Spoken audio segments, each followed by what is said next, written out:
great. Even in death, Charlie keeps winning debates. You know, the media, this is what's disgusting. Just look at the reaction.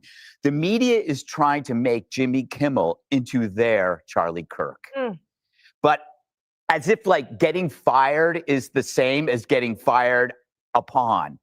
That's what disgusts me, is how they're trying. They're in a this is a blatant effort to get the stink off them. The decades of brainwash that created justification for violence and for murder. Sorry, guys, he's not a victim. The victim is Charlie Kirk. The victims are his family. I don't shed any tears for a lefty millionaire who can still go home and see his kids. So this, look at this through that prism. Jason Bateman predicts a reckoning over Kimmel's suspension. Sorry, dude, the reckoning began without you. Your side got thousands of conservatives thrown off social media. CNN tried to get Fox off the air. Do you remember that? Stelter, that don't say that. Stelter tried to get us off the air, and we're on a private airway. We're not in a public thing like ABC is. While they were doing this, they were promoting rhetoric that demonized people with different viewpoints. So there isn't a both sides here. You can't turn Kimmel into Kirk. That is disgusting. And I'm going to control myself. Let's look at the obvious here. You have to look at this like mutually assured destruction. Facebook was pressured by the president or the White House to throw people out. Trump was thrown off Twitter. You had Roseanne, Gina Carino, Dave Chappelle, Shane Gillis, J.K. Rowling. The list is endless. We could take a whole hour to do it. How do you stop that? Mutually assured destruction, like what Trump is doing with lawfare. You hunted us. You hunted Republicans. You hunted conservatives. Well, maybe you won't hunt us anymore if we hunt you. And lastly, I am so tired of these self-centered fools on CNN and MSNBC with their performative outrage, because they will never, ever stand outside before thousands of people and debate people who don't like them. They are, like me, indoor cats. They use phrase, was it S.E. Cupp used the phrase systematically killing free speech? A young man was systematically killed over free speech last week. Kimmel has every right and every opportunity to do a live free show outdoors. And so could all those people on CNN, but they don't. If they did, they probably wouldn't get shot because no one is demonizing them. No one is calling them Hitler. That was your gig.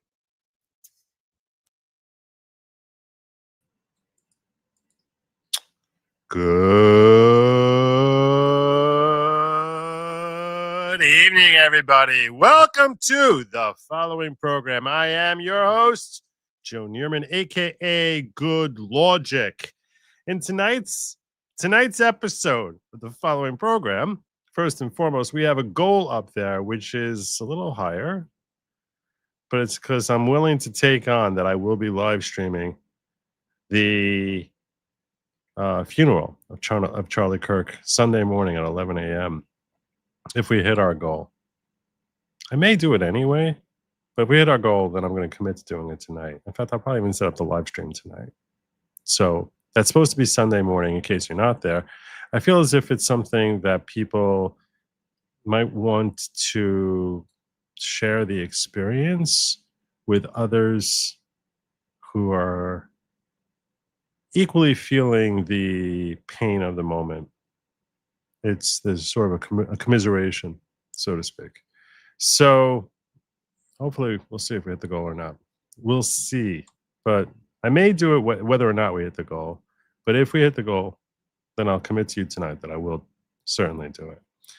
Sunday morning work is a little bit off, but I think it's important. So anyhow, tonight's episode, we will be featuring a couple of stories that I certainly know we're going to talk about. One of them is about this TV star who is facing some backlash from her own TV executives because she refuses to say that Charlie Kirk deserved to die. And she thinks that anyone who's endorsing his death as being acceptable or tolerable is a goblin. She feels very strongly about it, and her executives are cringing at her statements, supposedly. And we see it's a real reflection as just how twisted a sufficient percentage of the left is. We think of it as being like a very small percent, like 2% or 5%. That's if the execs are cringing about it, that's very disconcerting. Also, we're going to be talking about Jimmy Kimmel and the backlash from the suspension of his TV show. And apparently he's really furious. But one guy who's not really furious is my co-host tonight. Yes, there's a co-host tonight. He's sitting backstage, and he's the one who's going to be feeding me a whole bunch of these two stories and a whole bunch more. And that is my friend and yours, of course, Jim Satella from Jim Tells You. Speaking of goblins. Yes. Yes. Speaking of goblins, indeed. Here he is. I wasn't going to bring you one like that. I wasn't going to do you dirty like that. That's how you gotta do it. You gotta like it. And speaking of goblins, here's Jim. Speaking of goblins. All right. Well, anyway, Jim, how are you tonight? I'm doing great. I'm doing good. I got good news today. What's the good news you got? Well, good news today is that if you want to share my screen, I can show you. Yeah, definitely want to share your screen. What's it say? Immigration judge orders Mahmoud Khalil to be deported to either Algeria or Syria. Oh no! Yes! Oh, yes. Finally, I'm vindicated. Finally, I waited months. How many months ago did I go on the Jimmy Kimmel show? No, on Tim Pool and argue about this guy, whether or not he's ultimately going to be removed. And I said, his powers, this is where my quote was, we're talking an area of law where civil rights are at their nadir and executive powers are at their utmost, at their highest. It gets even better, though, because if you read, it says that an immigration judge in Louisiana has ordered deportation of Mahmoud Khalil to Syria or Algeria for failing to disclose information on his green card application. Judge Jamie Comins ruled that Khalil, this is the guy, in case you forgot, because there's just been so many of these stories with people looking to be deported. This is the guy, the Columbia student who was basically instigating all these different issues. And I would like to point out, though, that I think these things are all tied together. All right, because there's groups. These groups, like this guy, he came in and somehow he got to come into the country in 2023 on a student visa. And then within a year, he had a green card. Yeah. And he's connections to these far leftist groups, basically, that are protesting. Mm-hmm. And then there's these other groups in Salt Lake City that went to Cuba and trained with these same people, the Palestinians. They're all in Cuba. All these left-wing groups, they're all together. Yeah. Yeah, though there's definitely a lot of overlap, certainly. Antifa and them, it's all together. Do you have anything on Antifa for us tonight? And I always have stuff on Antifa. Oh, okay. All right. Because we should talk a little bit about the ramifications of them being declared a terrorist group, which happened just before I started my show yesterday. Yeah. So I didn't really have a chance to really go through that. But I do want to talk with the audience tonight at some point as to the ramifications of them being declared a terrorist organization. Because there are significant ramifications to that. Some people said like they can't really do anything, but I think they can. But coming back to this story here, so Mahmoud Khalil, you may recall, he was a Columbia student who had been very big part of the whole Free Palestine movement. He was the organizer of the protests, and he was took part in my opinion, kidnapping and holding people hostage in buildings. And he was not a good guy, no. And I was on Tim Pool and his culture war debating whether with Pisco as to whether or not he would ultimately be deported. You know what they say though, Joe? Where does the piss go? Down the toilet. So I help myself. Sorry. I've been waiting to use that joke for a while. Have you? I've had it. It's been there. I've been waiting it. Someone's got to mention that guy Pisco. Someone's got to mention him. Right. Well, I did, and I did debate him on this, and I was saying that he's going to be deported. And frankly, for a little while there, I was getting very bothered that it was taking so long. But now Judge Jamie Comins ruled that Khalil willfully misrepresented material facts on his application, which includes omissions regarding his employment and affiliations.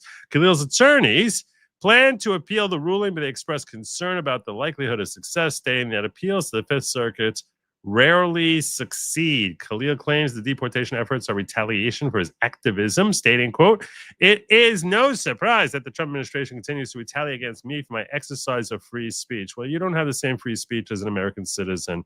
Sucks to be you. Yeah.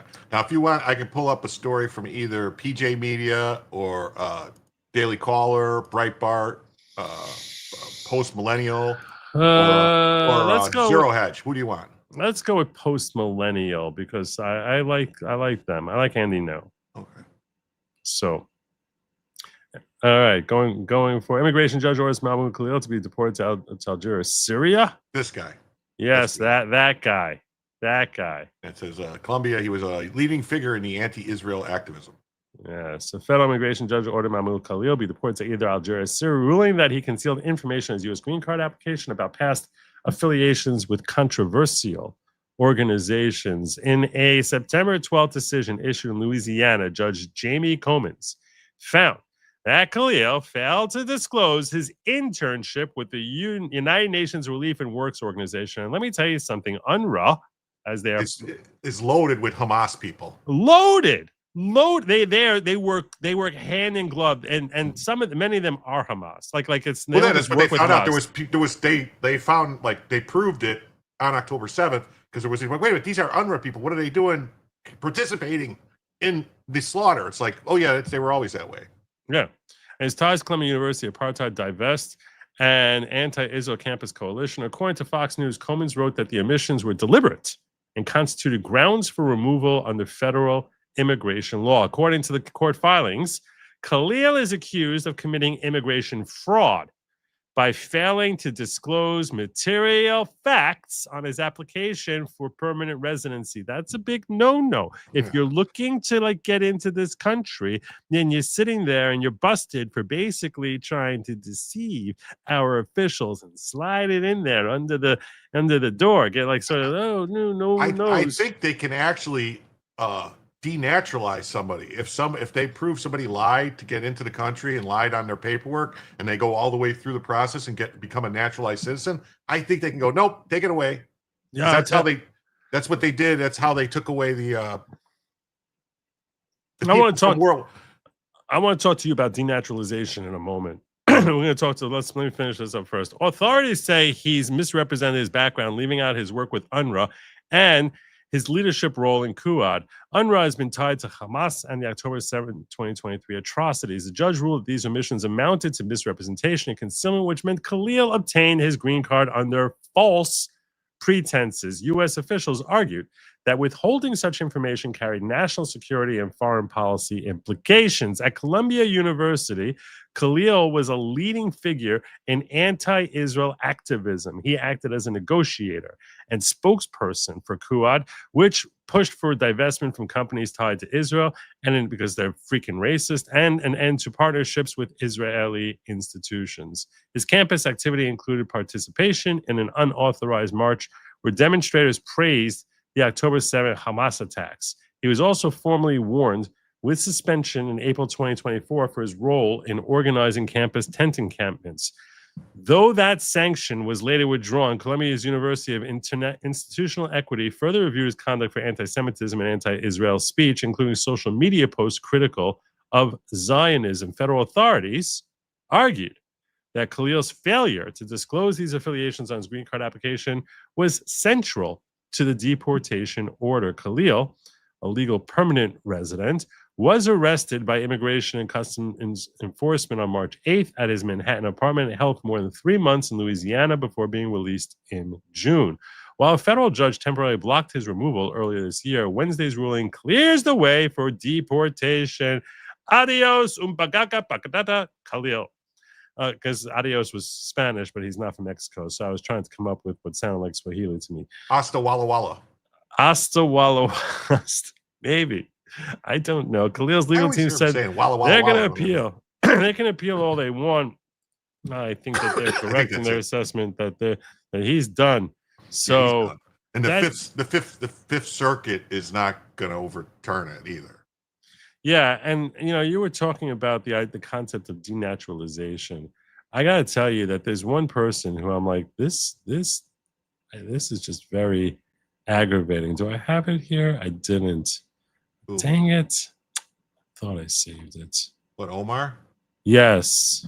Oh, yes. The 3-minute clip of her talking about how she wants to basically use her position to help Somalia. Oh, yeah, I got that. Hold on. You got that clip there? Oh, I got that. Where is it? And she is technically right now a legal American citizen who shares and enjoys the same rights as you and me. But when someone is expressing disdain for America and a will to basically pervert her role and to break her promise to uphold the Constitution, I would say, I mean, what is the oath of a? What is the oath? That's what I want to ask Rock. What is the oath that a member of the House takes? What is precise oath? Do you have it there? I have it. I have this. Should I pull it up? But hold on. Let me share this tab instead. Do this. Go ahead. xildhibaan ilhaan cumar oo magaca Soomaaliya qalin dahab ah ku qortay qadiyadda ilhaan ma aha qadiyad ilhaan ma aha qadiyad Minnesota ma aha qadiyad reer Mareykan qadiyadda ilhaan waa qadiyad Soomaaliyeed guusha ilhaan waa guusha Soomaaliyeed waxayna noo xambaarsan tahay macno weyn aniga oo ku hadlayo magaca dadka Soomaaliyeed oo dhan meel walba ay joogaan I think this is like an official from the Somalian government that came to campaign for her. Mm-hmm. So, and then she's supposed to, I'm pretty sure she starts talking and says, I'm a Somali girl first or something like that. Or, yeah, that's what I was looking for. inaad hiil iyo hoole garab istaagtaan ku taageertaan codkiina deriskiina saaxiibadiina cid walba ood garanaysaan aad u sheegtaan inay soo baxaan si ay ilhaan ugu codeeyaan albaab walbana aad u garaacdaan sidii dib loogu dooran lahaa ballanteenu waa maxay What? Yeah, can we get the one with her speaking? There's like a 3 minutes of her talking. Right. If you can dig that up. I'll get it. But in case those of you are wondering, I actually asked Grok for the exact language because they all take slightly different oaths. This is the oath that was the Prime Minister of Somalia. That's the Prime Minister. Yeah. Yeah. The precise text as administered is, I do solemnly swear or affirm that I will support and defend the Constitution of the United States against all enemies, foreign and domestic, that I will bear the true faith and allegiance to the same, true faith and allegiance to the United States. True faith and allegiance to the United States, that I take this obligation freely without any mental reservation or purpose of evasion, and that I will well and faithfully discharge the duties of the office on which I'm about to enter, so help me God. If we had a house that had any sort of genuine cojones, they would be moving to have her literally thrown out of the house for what she said, for the admissions that she made, and that she's standing there smiling in agreement and doesn't refute them, what the Prime Minister of Somalia says. And she gets up there and you hear the words that she says, that you're basically like, if you're going to make a case for denaturalization, like seriously, if you're going to make a case for that, this is she makes the case for her to be denaturalized. Ready? Yeah. anigu waan ahay gabar Mareykanka laga doortay oo Congress-ka Mareykanka ku jirto laakiin waxaan ahay gabar Soomaaliyeed gabar idinku jinsi ah gabar idinku af ah gabar idinku diin ah oo ahade qof iyadoo da yar Look at that. She said, I was a young girl taken from my country, like she was a slave, taken on exactly. a ship, brought here. Exactly. Like you just picture her in chains. Said, oh my God, she's dragged across the ocean, taken from her country. Like who forced her? I want those people imprisoned. Whoever brought her here should be imprisoned. Like we don't allow slavery here. This is how she portrays herself. She's such a victim. Oh my God, the victimhood. I was taken from my homeland. I just want to find my way home. I miss my country and I wish to live there. Then goodbye. Denaturalize this woman. Get rid of her. You miss your country. You were taken from your country. So goodbye. No one's fighting to keep you here. That's what's great about this clip. I'm pretty sure at the end of this, she says that that's her only dream in life is to end up going back there and living with her family. That is what she says here. So goodbye. Yeah. Let's send her on a one-way ticket. Adios. Denaturalization. You know, give up your spot to someone else. Move along. Like that's what you want. But no, that's not all she wants. That's not all she wants. Listen, play the clip. Keep going. dankeedii ay ku noolaato oo dadkeedii wax ay la wadaagto marka alxamdulilah waxaan rajaynayaa aniga iyo ilmahayga in aan hadde ku barbaariyo iyagana ilmahooda ay ku barbaariyaan dhulkii aniga aan ku soo koray taasna haddii ay suurtagelayso waa hadda shaqo badan inaan wada qabannaa hadduu ilaahay yidhaahdo oo aan ka dhignaa dhulkeena dhul barwaaqadiisa dadka oo dhan ay dareemi karaan oo ay arki karaan oo ay ka wada faa'iideysan anigu waan ahay gabar Mareykanka Hold on. Sorry. She wants to go.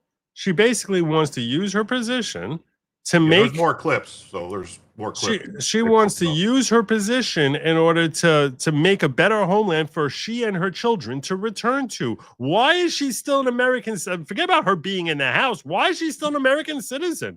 I feel terrible that we've done this to her, that we took her away from her homeland. If that's what she's expressing in a public place, that is how she feels. In that case, why the F is she still here? Why are you still here if not to suck from the teat of the American taxpayer and find ways to use our money to help Somalia so that she can build a better homeland for her? She says the biggest threat in America is white supremacy. I don't know. Yeah, why would you trap yourself here? I don't understand this. You have the next clip queued up there? I have the next clip ready to go. All right. No, in jidadkeennii aan wada dhisanno anigu waan ahay gabar Mareykanka laga doortay oo Congresska Mareykanka. Just pause that. Pause that. She's an American. She doesn't even call herself an American citizen. She's embarrassed that she's an American citizen. No. So she refers to herself as an American migrant.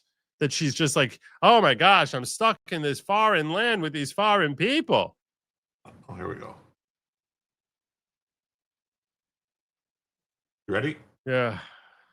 Annaga haddii aan nahay dad Soomaali ah waxaan nahay dad isjecel waa laga yaabaa meelaha qaarkood inaan isku xagxaganno laakiin haddii runtii ay imaato waxaan nahay dad isku tashto dad walaalo ah dad dhiig lah dad isku og inay Soomaali yihiin inay Muslim yihiin oo iyagana isku hiiliya dadka walaalahoodna u hiiliya marka daraad markii aan So she just said she's a Somalian first and a Muslim second. Where is American on that list? Nowhere is on that list. And the whole thing is when you become naturalized, you're pledging your fealty to the United States of America. This is why I think that there should be something that's a denaturalization for people like this.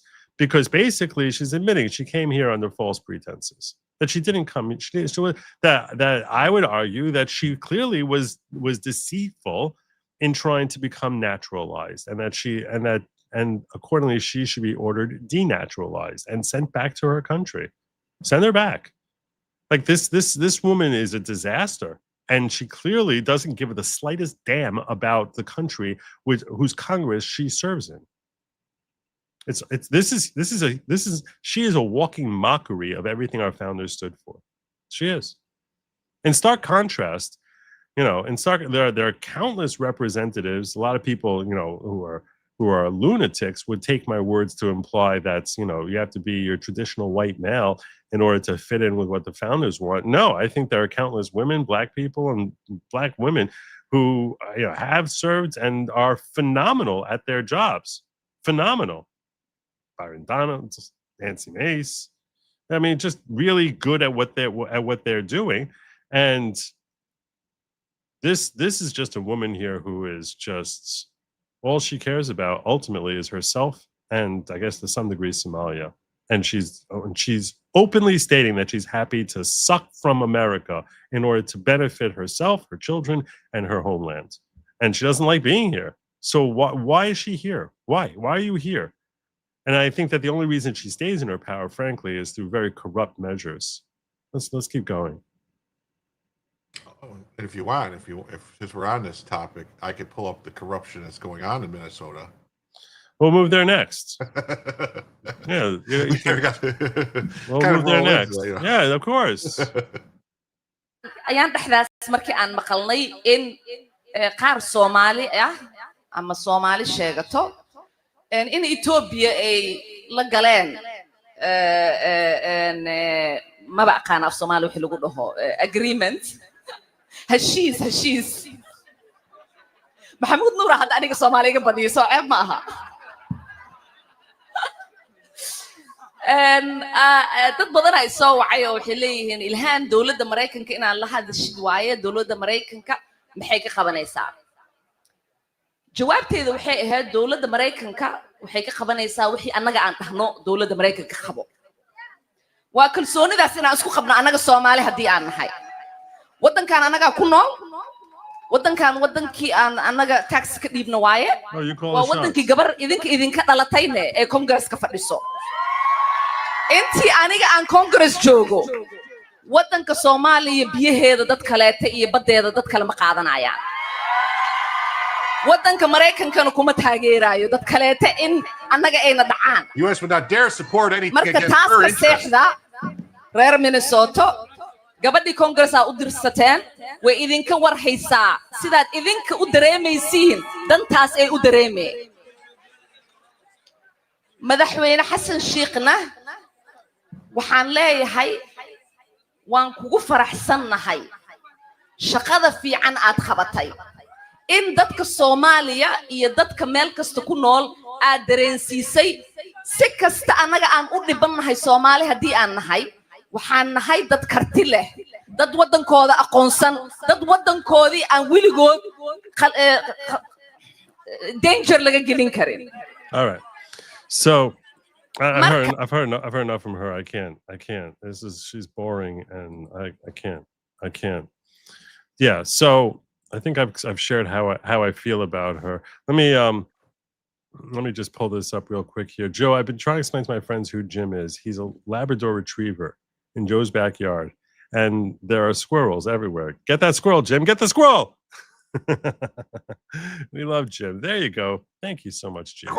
You're awesome. I gotta give you the chauffeur. I want to remind all of you before I forget that while I'm hopeful that I will be streaming the Charlie Kirk's funeral on Sunday, that I am not going to be here Monday night or Tuesday night because of the Jewish holiday of Rosh Hashanah and the shofar that you just heard there. That's the sound of the ram's horn that we do blow on Rosh Hashanah. In fact, it didn't play. Oh, you didn't hear it? Oh, I know why. Because I have your thing up. Now I have to have my thing in there. Now if I hit this, that's the chauffar sound. That's the sound of a chauffar blowing. I thought you were saying that I was going to be driving you around. Like your no, wife. I was taking your wife's job. No, that's not what I was getting at. But yeah, so the so that I am not going to be here on Monday or Tuesday. I just wanted to give you all a heads up about that. But you mentioned there's scandal in Minnesota. Who would ever believe such a thing? Yeah. Who would ever believe such a thing? Before, there's one small clip of Ilhan Omar talking today that I just wanted to play real quick. And so, all right, it's just so you can get upset with her a little more. Okay. You love fueling me up. Oh, wait, hold on. I got to turn it up. Can't hear it. Start over.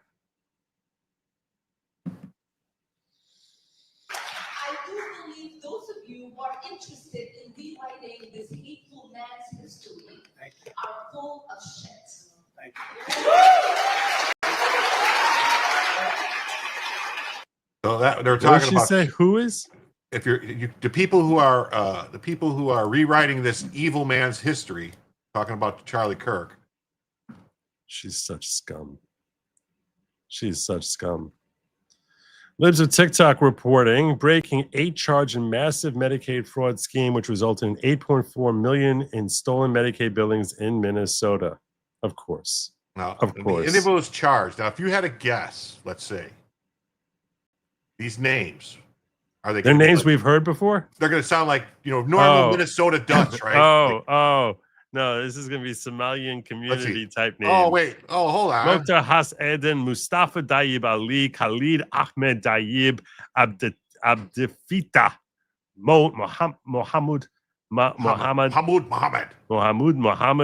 Christopher Adesoji Falade, Emmanuel Oluwademelade Falade, and Asad Ahmed Adaw. Yeah. Well, one more, and then another one. Anwar An- Ahmed. Anwar Ahmed Adaw. Yeah. So there you go. There you go. So they're charged. Let's full screen it and Good morning. My name is Joe Thompson. I'm the acting United States Attorney. make it a little for the District louder. of Minnesota. We're here to announce the first round of indictments in the ongoing investigation It's no louder. of fraud in the Housing louder? Stabilization Services State Medicaid program. That's not louder. The HHS What? Oh. Hold on. No, it's exactly the same. Why is it? Okay, let me try this. Shut up. Trumpinator. Yeah, very Jewish name.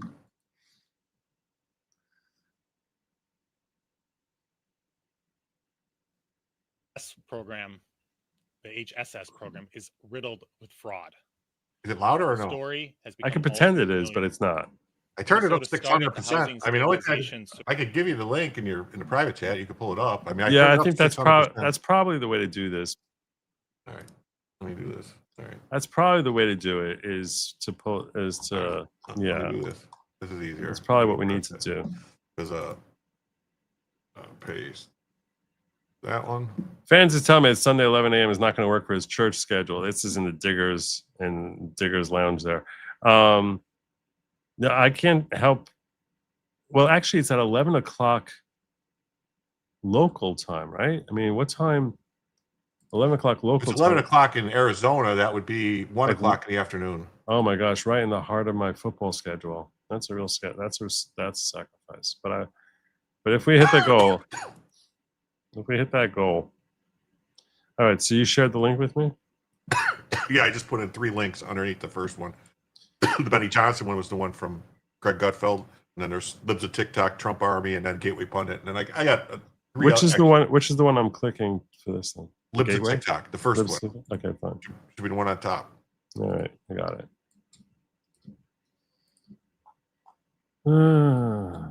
Hopefully this is louder.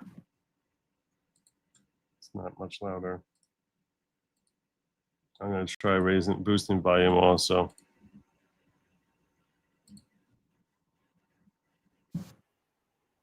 Here to announce the first round of indictments in the ongoing investigation I could hear it fine. fraud in the Housing Stabilization Services State Medicaid program.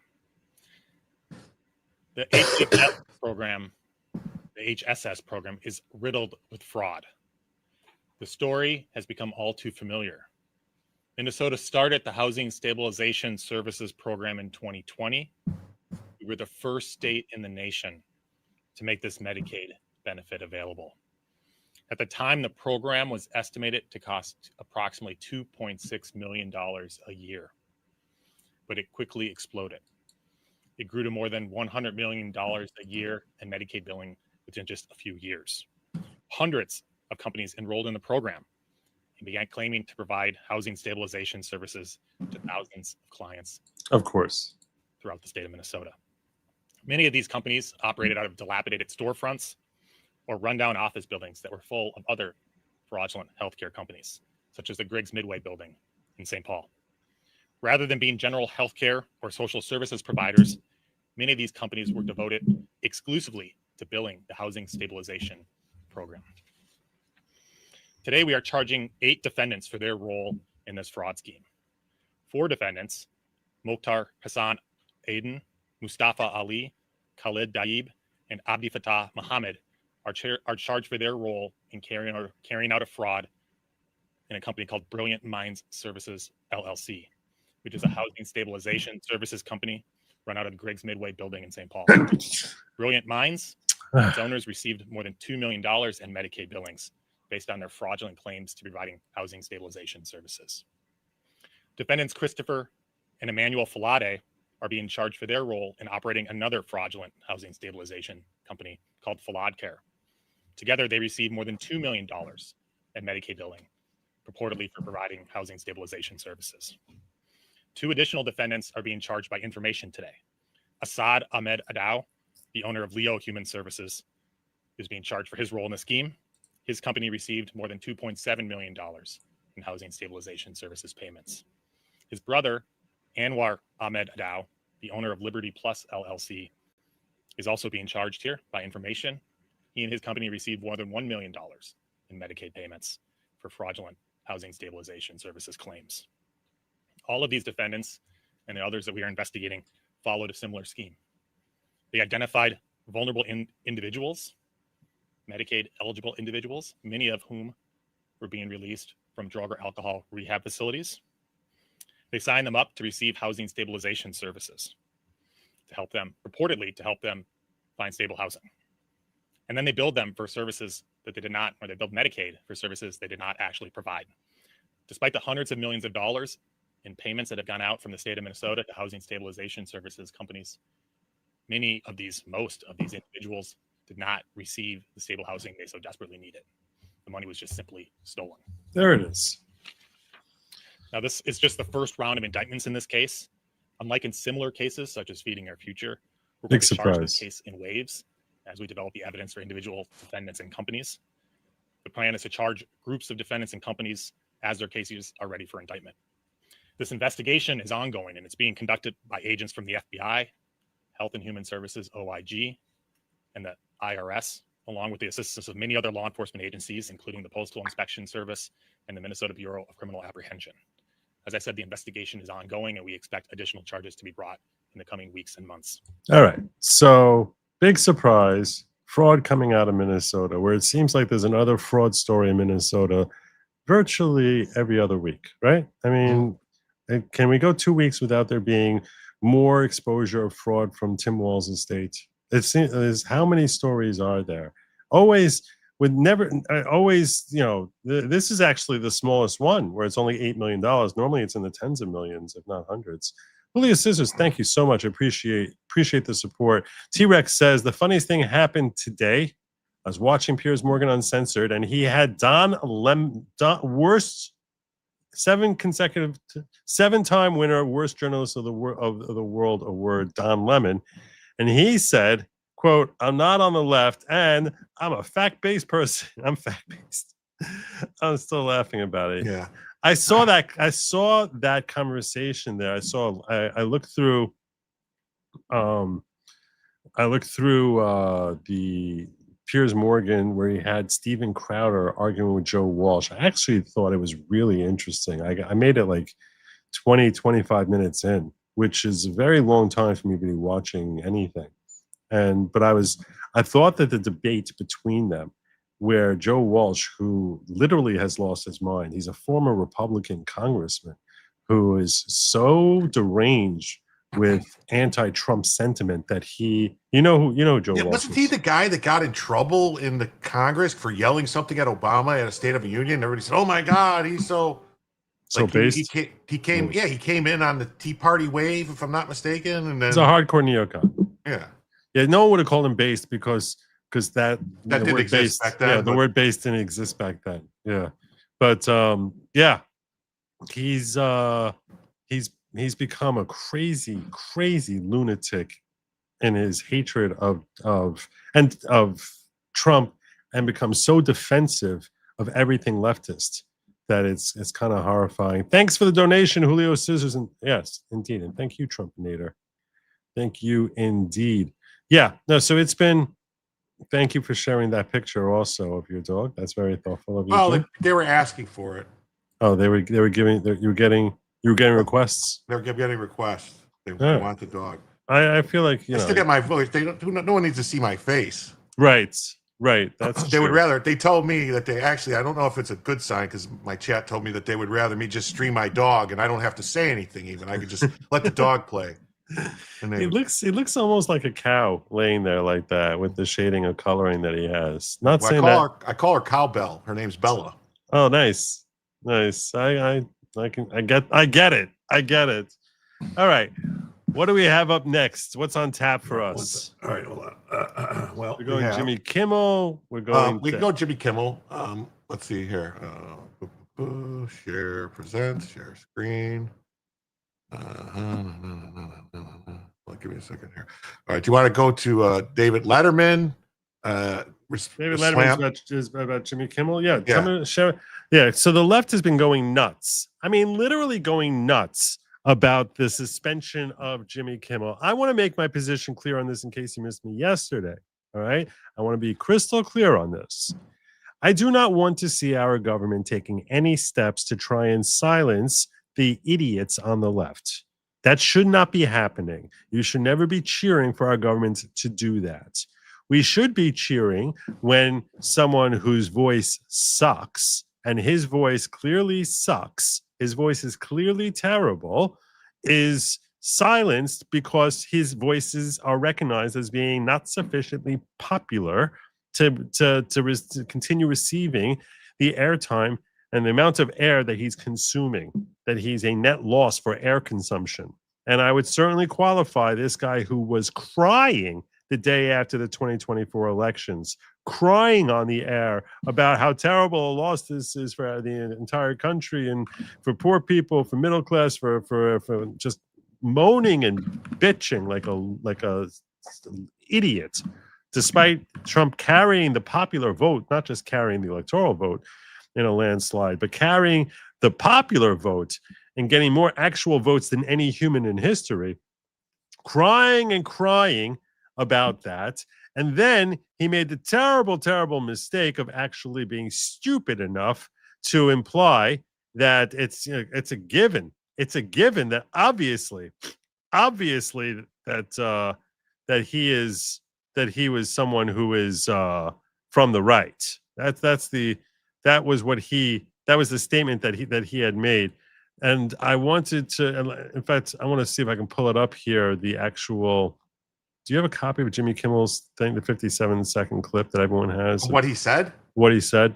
Oh, yeah, I got that. Give me 1 second. Because when I was watching it again, and I've watched this clip over and over again, what I realized is if you play the full 57-second clip, is the hurtful comments that he made, which were purposefully hurtful and had no relationship to the joke he was setting up.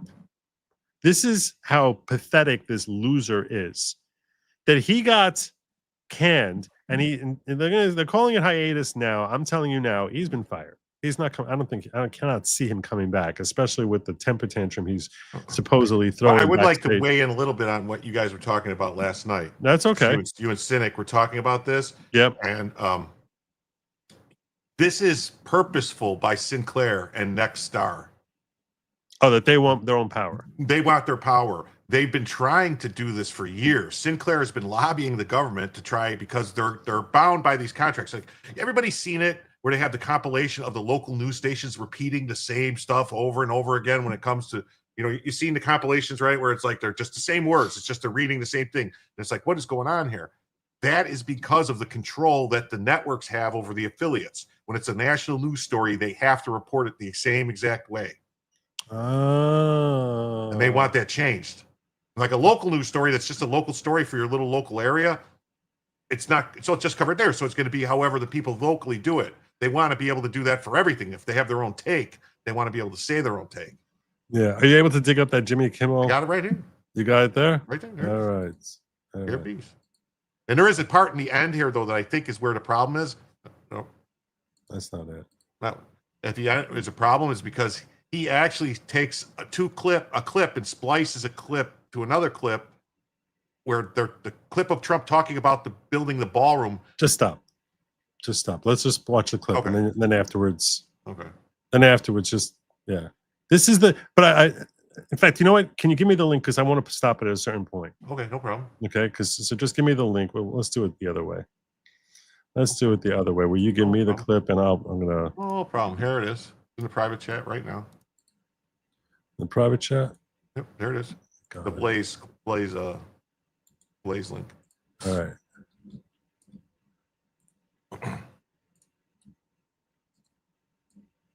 So this is the joke which got him in so much hot water. And I want to be clear that I do not support the idea of the government trying to silence someone, but I will always cheer private industry saying you suck. And he does suck. So when you're listening to the offensive part, it all comes before he mentions Trump. In the setup that you're about to see here, it all comes before he mentions Trump. And you can see how everything he mentions before he brings up Trump has nothing to do with the joke that he makes, which is actually about Trump and Trump's reaction to whatever. It's a setup which is not really even a setup. It's just something that he wanted to get off his chest for the purposes of getting it off his chest. And if you listen to the joke that follows, you'll realize the first part that he's saying here has nothing at all to do with the joke. So why are you saying it? The only reason you're saying it is because you feel like you can squeeze it in here, even though because it's sort of tangentially tied to the joke you're trying to set up, but it doesn't have anything to do with it. If he carves it out, the joke is exactly the same. And here's the part that he said that was so offensive. We hit some new lows over the weekend with the MAGA gang desperately trying to characterize this kid who murdered Charlie Kirk as anything other than one of them and doing everything they can to score political points from it. In between that whole part and everything, and that part, by the way, is probably the most egregious part of what he's saying. It's not just that, he tries to treat it as a given that this guy is from the right when he's clearly not from the right. But then basically trying to portray that all of the grieving, all the upset that people on the right have over Charlie Kirk being assassinated is there to score political points. That's what it's all about. It really is a tell about himself that when he's doing this sort of thing, that's what he would be doing. That's what he's thinking. How do I score political points? So that's what was so gross and disturbing about this sick individual. I mean, just a gross human being. But not that anyone should harm him. I never want to see anyone harm him. I don't even want to see him silenced. But I do relish the fact that his tanking and cratering ratings, together with him having a stupid, just a complete lack of talent, that's reflecting in his ratings. I love the fact that that the public is basically like, we don't want this guy. So that's capitalism right there. That's capitalism. If it's the government doing it, it's fascism. If people are voting with their dollars saying, F you, we hate you, that's capitalism in the most democratic way. It's the most obvious democratic outpouring imaginable. So what he said here is, let's just take it from the top, and when we come to 13 seconds, just listen to the rest of the joke, and you'll see how none of it has to do with what he says in the first 13 seconds. Over the weekend with the MAGA gang desperately trying to characterize this kid who murdered Charlie Kirk as anything other than one of them and doing everything they can to score political points from it. In between the finger pointing, there was grieving. On Friday, the White House flew the flags at half staff, which got some criticism. But on a human level, you can see how hard the president is taking this. So now all he had to do if he wanted to set this joke up was to say, everything was happening with Charlie Kirk. So now the White House are flying their flags at half staff, which is controversial, but you could see how it's affecting Donald Trump. You don't say the first part there about trying to score political. You don't say any of that unless you're trying to editorialize and condition your audience into having a certain type of mindset about this entire thing. Condolences on the loss of your friend Charlie Kirk. May I ask, sir, personally, how are you holding up over the last day and a half, sir? I think very good. And by the way, right there, you see all the trucks? They just started construction of the new ballroom for the White House, which is something they've been trying to get, as you know, for about 150 years. And it's going to be a beauty. Yes. Okay. He's at the fourth stage of grief, construction. Demolition, construction. This is not how an adult grieves the murder of someone he called a friend. This is how a 4-year-old mourns a goldfish, okay? Just disgusting. That is not accurate, though. Of course, That's not what happened. The question was not about Charlie Kirk. right. Question is, how are you doing? So this is what's on his mind. You know, no one's asking him. Yeah. I'm saying no one said condolences about the loss of your friend Charlie Kirk. That's not in there. Yeah. The idea That was added by Jimmy Kimmel. Was it when he Yes. said when he was asked this question?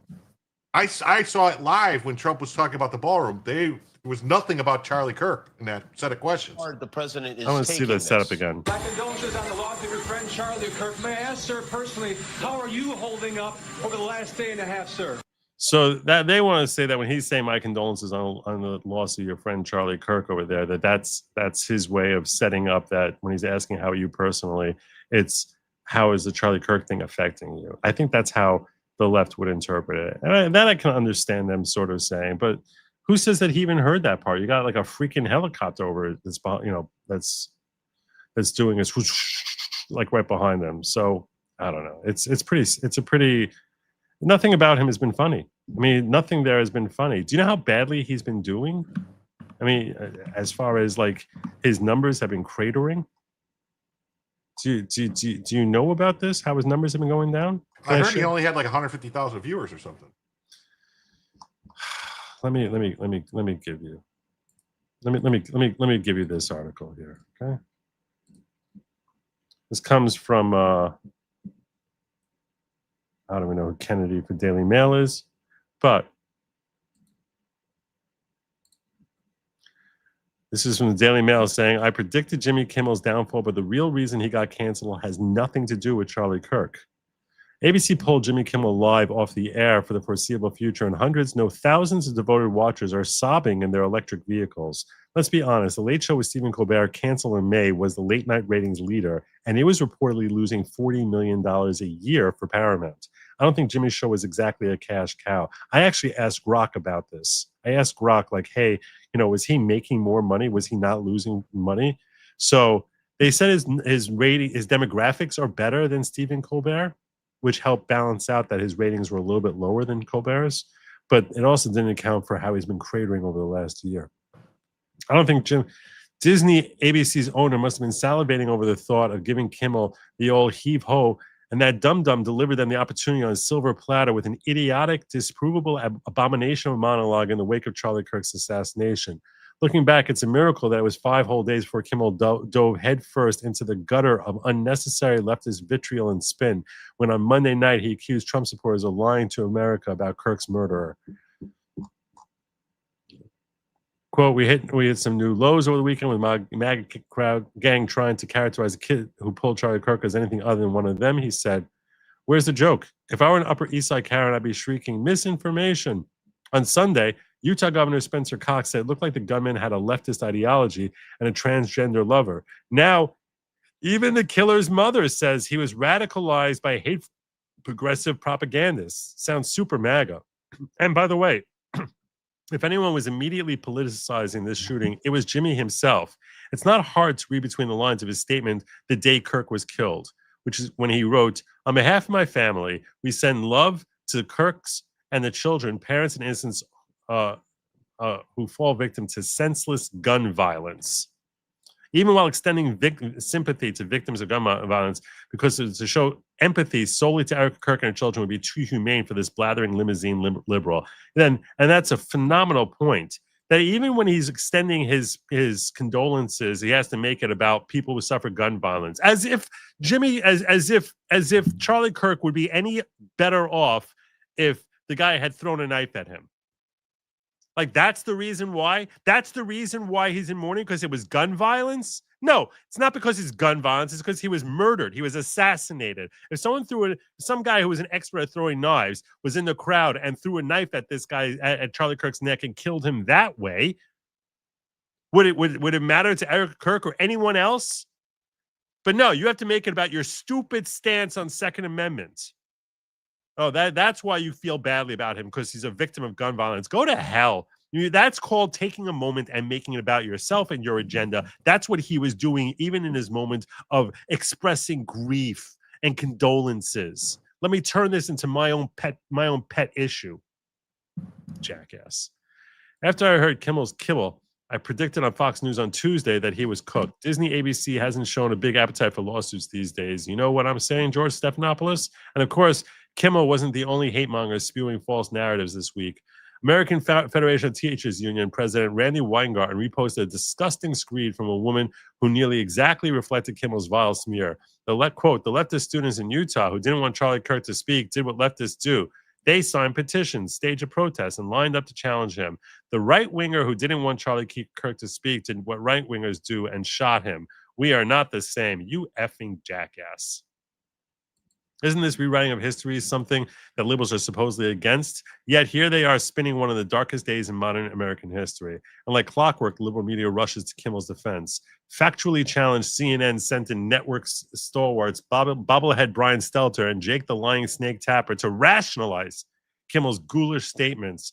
Quote, Kimmel was expressing what we've heard some other liberals say in recent days, that the motives are unclear and that maybe the suspect in this case was a Republican or was some sort of far-right fringe figure, said Stelter.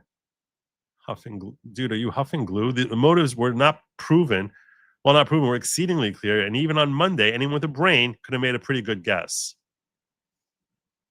Next, Tapper, who once bullied Lara Trump for observing that President Biden was stumbling around like a lobotomy patient, only to write his own book about the cover-up of Biden's mental decline, gave Kimmel the benefit of the doubt. That could be heard in several ways, he said of Kimmel's monologue. It could also be interpreted, could be argued, he's saying that what the MAGA gang is doing is just trying to make sure that they don't have any ownership of it, not necessarily that this killer, this horrible person, was part of them. What? After Biden's cognitive exam, maybe you'd like one, Jake? Kimmel's remarks can only be read one way. He's a lazy partisan hack who mistook propaganda for entertainment. And now the left has gall to scream, censorship! Enter Barry Obama. After years of complaining about cancel culture, former President Obama wrote on his ex-followers on Thursday, the current administration is taking it to a new and dangerous level by routinely threatening regulatory action against media companies unless they muzzle or fire reporters and commentators it doesn't like. Put a sock in it. This is the same left that systematically intimidated the media into suppressing the Hunter Biden laptop story, any number of prescient criticisms of COVID vaccine mandates, and has controlled and directed American culture for decades. Here's the truth. To paraphrase these cynical liberals who can't bring themselves to mourn the murder of an innocent man without adding a qualifier, I didn't agree with Jimmy Kimmel, but he shouldn't be canceled. No one should lose a job in the media or otherwise for saying something that offends the government. That's not what happened here. Kimmel got canceled because he offended the American viewing public en masse. That's just bad business. No one's entitled to host a late night show, and the public is owed a little decency. Jimmy traded laughs to sermons a long time ago. Now he's rightfully lost his pulpit. Well written there. So, you got some clips for us? Of what?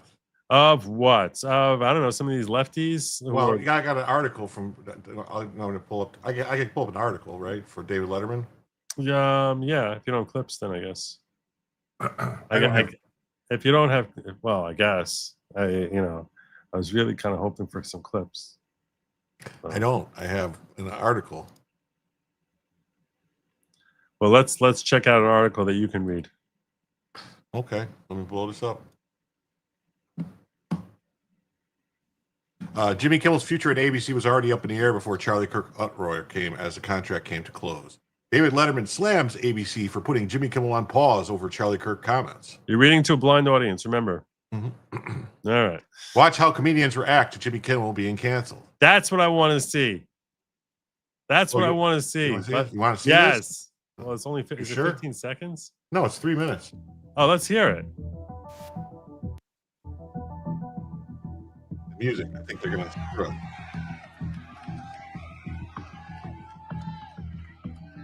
We hit some new lows over the weekend with the MAGA gang desperately trying to characterize this kid who murdered Charlie Kirk as anything other than one of them and doing everything they can to score political points from it. These aren't like them talking about. It's happening. Jimmy Kimmel has been muzzled and taken off the air by his network ABC, who are buckling to and trying to appease the Nexstar media conglomerate, who have a lot of affiliates, and they threaten to preempt him at the suggestion of the SEC chair. How do you know that? This is government censorship. This is the Trump administration coming after people who speak out against him.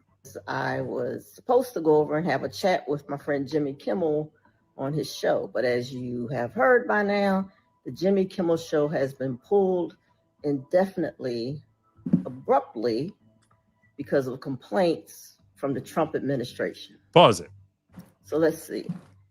He didn't. See, this is all their assumptions that that's what happened here, rather than the fact that his ratings sucked and that they didn't want to have to air whatever it is that they were pushing the FCC to regulate. When they're pushing the FCC to regulate, that means the FCC is not regulating, and it's these individual companies who are looking to take cover and get relief by having the FCC intercede.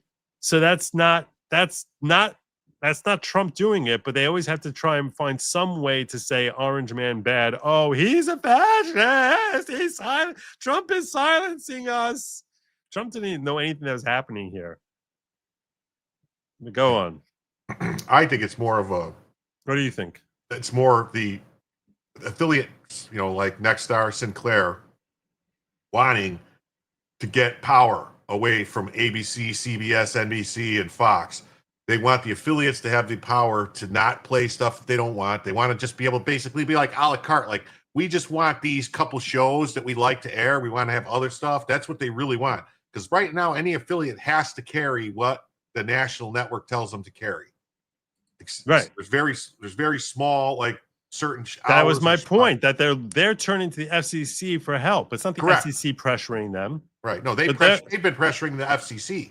But all these quote unquote comedians who, 3/4 of them wouldn't know a good joke if it smacked them in the face and started to wiggle.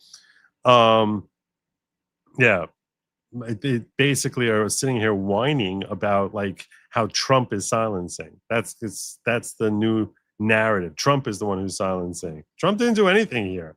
It's ridiculous. Go on. I love hearing them cry. In the Ukraine war, Is it loud or solve enough? Gaza within his first week, but he did end freedom of speech. What do you make of it, Jason? Now pause this. It's troubling to say the least. What's really ironic is this: Jason Bateman is his sister's Justine Bateman. Mm-hmm. Justine is actually based as hell. I don't know if you realize this, but if you check her X accounts, she mocks the left over and over again. When they were kids, they were both child actors. She's the one who played Mallory on Family Ties. Family Ties, the dumb sister of Alex, and he was always playing the clever, crafty, sneaky guy. I remember him on a TV show. First, he was on Silver Spoons as like Ricky Schroeder's nemesis, his clever nemesis, who was always trying to to one up him, and then he was on a TV show called It's Your Move, where he was this clever kid who was outsmarting the adults to pull off whatever stunts he wanted to pull off. He always has played like the shrewd guy, while his sister played the idiot. And here he is about to sit here whining like a doofus, while his sister has the most base takes you can ask for. It's kind of backwards of the roles they played in ways that are kind of astonishing. But all right, now with that. Now here's a question for you: do you think that's the reason that that is the reason that Justine Bateman's career isn't where Jason Bateman is? Because she refused to play the game. She refused to go along with the bullshit, and she probably said these things to people in meetings and like, what she. It's possible. I don't know that she was this based when her career really fell apart. Because remember, there was quite a long time when Jason Bateman's career wasn't doing well, and then all of a sudden he came back. So what did he do? That's true. It also could be that maybe he had better acting chops. Like, he has more of a charisma to him, and she lost a lot of the luster of her looks as she got older. To be fair, Joe, how dare you? She was when she was late teens, early 20s. She was someone who inspired young boys, but when she's not inspiring, she did not. Age wasn't that particularly kind to her, and she's actually shown far more value today than she did when she was a young woman. She's has immensely more value today, but as far as from the skin deep world of Hollywood, I can understand them basically saying, yeah, that Jason Bateman held up better through time than Justine did. So I wouldn't go out there and say it was because of politics, because if you see Justine and Jason together today, one of them looks like your typical Hollywood celebrity and the other one doesn't. So to be fair, you have to be fair in my assessment. But yeah, keep. I want to hear what he has to say.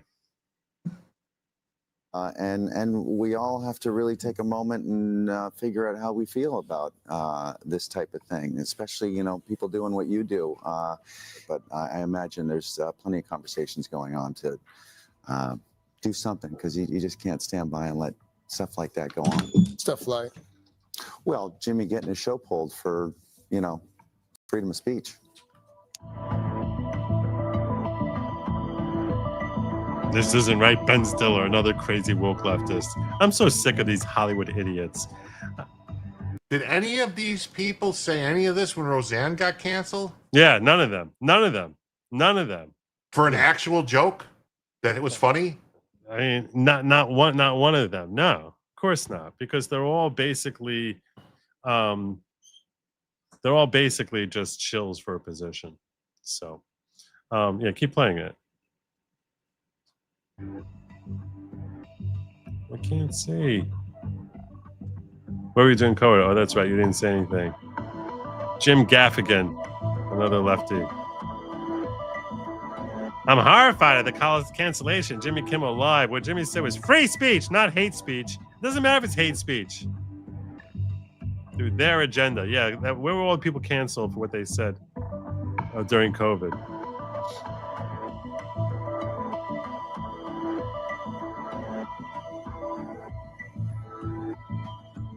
But I believe he was a man of faith.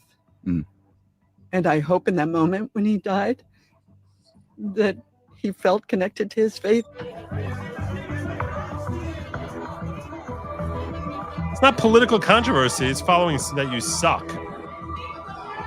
That's really what it's following. It's following basically displaying a complete lack of talent. The thing too about Colbert, that's a bunch of bullshit too, is they didn't cancel Colbert. They just said, we're not doing your contract. You're just not. Next year's last year. You're not making enough money. We're losing $40 million a year. We're just gonna. Yeah, but hey, we have to find some way to blame Trump for it. So it's really unbelievable. There's no one cares about truth. It's all about how you can spin a story. So just because his ratings sucked, let's blame Trump for the fact that he's not renewed. It's pathetic. It's really very, very sad. I know you want to get into the what's her name? Erin Napier. Yeah, Napier. Erin Napier. If before we do that, there is one minor topic that would be, I think, informative. That and it's Harmeet Dhillon was on a show, and she's speaking about the whole. Going to explain basically what they're going to do with this. Because remember how idiot Bondi went out and said we're going to hate speech is not protected, all this stuff, and so I think Harmeet's cleaning it up. Okay. So 1 second, I'll pull it up. Yeah, no, that's as far as fighting leftist narrative. That's fine. Yeah, that's fine. We don't go into Erin yet. We can put her on this side. You know what would be great? I think what would be great is if we had, like, for his administration, like the weakest link. Whoever's the weakest link every year gets replaced. And there'd be like a little game show we can even have where he would be like, you're fired. Now he's too addicted to Pam Bondi's style of justice to actually remove her. But I wish that we had a weakest link being removed and replaced each year. One person, whoever's the weakest link in his administration, is the person who's fired. If there was a weakest link in the Trump administration, I'm fairly certain most people would be saying that's Pam Bondi. So definitely. Yeah. So I definitely think that I wish we had the weakest link, and yeah, we could see Pam go. I said I'm going to give her some time. Right. I said I'm going to give her some time, but I also said by September, I want to start seeing some serious indictments. And we're in September. Attorney General of the United States is not a job you're supposed to learn on the job training type of thing where you supposed to get in She there was and a state attorney general also. It's not like she's brand new to this. Yeah, well, did she do a good job as the state attorney general of Florida? Yeah, see, survival of the fittest. Yeah. And look, you Well, know, one person's gots to go. Yeah. Even if they're all great. No. Let's get an upgrade. Let's get an upgrade. New and improved. New and improved. Yeah. Yeah. So you got Harmeet Dhillon queued up there for me? Yep. All right. So let's check her out. So read it to me like I'm trying to fall asleep. And I want to hear what you're saying. All right. Speech inciting imminent violence is illegal in our country. And it's not protected under the First Amendment. This DOJ supports free speech and will prosecute violence. Good. Those who are losing their jobs due to their hateful rhetoric may not have been suitable for their jobs, and their choices have consequences. Okay. So here. When we discuss civil rights, Harmeet, how do you navigate speech in this new era of, I hate even having to say it aloud, I mean, it's not new to the country, of course, political assassination. And this word hate and hate speech, we know the left has used that a lot to those of us on the right over the years. How do we navigate that? How do you talk about it? Well, you know, it's an interesting thing. I had some great professors in law school, and even the concept of a hate crime was hotly debated among conservatives in law school. You know, whatever you think of that, we do have statutes on the books that provide punishment under federal law for people whose crime is motivated by attacking someone because of their protected characteristics under our constitutional and our civil rights laws. So that is something that we're enforcing at the Department of Justice, and we brought cases involving victims of senseless murder because they were, for example, perceived to be Jewish or members of the Israeli community, or the people just simply elderly Jews, including a Holocaust survivor, who were simply protesting the prisoners, the hostages rather, who were taken on October 7th, 2023, and other cases like that. But when you come to hate speech as such, I know that that term is a shorthand, but what we're really talking about there is imminent incitement to violence. That is illegal in our country, and that is something that we do protect here. This is scary stuff, and so words actually do have meaning in that kind of a violence-related context. Jump weird. But at the DOJ, we're not prosecuting people for their thoughts. We're not even prosecuting people for their very hateful rhetoric about Charlie Kirk, about President Trump. Good. A lot of those people are losing their jobs because they're not fit for their jobs. It is my view, if I were the employer at my law firm, for example, and someone is saying something that is grossly inconsistent with their job at a law firm, you know, they can lose their job for that, and it's not protected by the First Amendment. It's got nothing to do with the First Amendment. So all of these professors, nurses, doctors, teachers, whose rhetoric is at odds with their pedagogical duty or their duty of care to patients, they're losing their jobs not because of some thought police, but because they're simply not fit for those jobs and they're reflecting poorly on their employer. So, but we're not doing that at the DOJ. I mean, people are not getting fired because we're going after them. That is private conduct, and that has got nothing to do with the DOJ. And I'll tell you something before you go further. There's three clips. Just so you know. That's fine. That's fine. But I'll tell you something before you go any further. That is, of course, they should lose their jobs. If they made a joke about Nancy Pelosi, God forbid if she were assassinated, they should lose their jobs. Mm-hmm. Because you can't. You're a doctor. You're supposed to. You have a Hippocratic oath. You're a teacher. You're supposed to be influencing people towards a healthy society. So it doesn't matter whether the victim is on the left or the right. But if someone is actually, you know, insane enough to joke about someone being murdered, like, I'm sorry, yeah, that person isn't fit, isn't employable, and that's FAFO. And if you can't handle it, then maybe think what the hell type of perspective what type of personal views you're sharing with the world, and how sickening, you know, it may sound to a whole bunch of people. I mean, this only helps enhance and set up the whole Erin story. Before we start going any further, let me catch up on some of these chats because I fell behind. I mean, I think just real quick that Harmeet Dhillon would be a way better attorney general than Pam Bondi. The problem, though, is that then who would be running the civil rights division? You know, her running the civil rights division, I think, is like, oh, it's Andrew Bailey. Yeah, that would be good, but would he get approved? Crap, Joe is trying to take all my shekels, all of them. I'd like him to stream the funeral, but dang, so many shekels. In a full clip of Trump, he talked about CK, about Charlie Kirk. That's why it's deceptive. Oh, he edited that out. Yeah. Oh, that's what it is. Yeah, that's what I'm saying. I can't find the clip anywhere. I saw it live.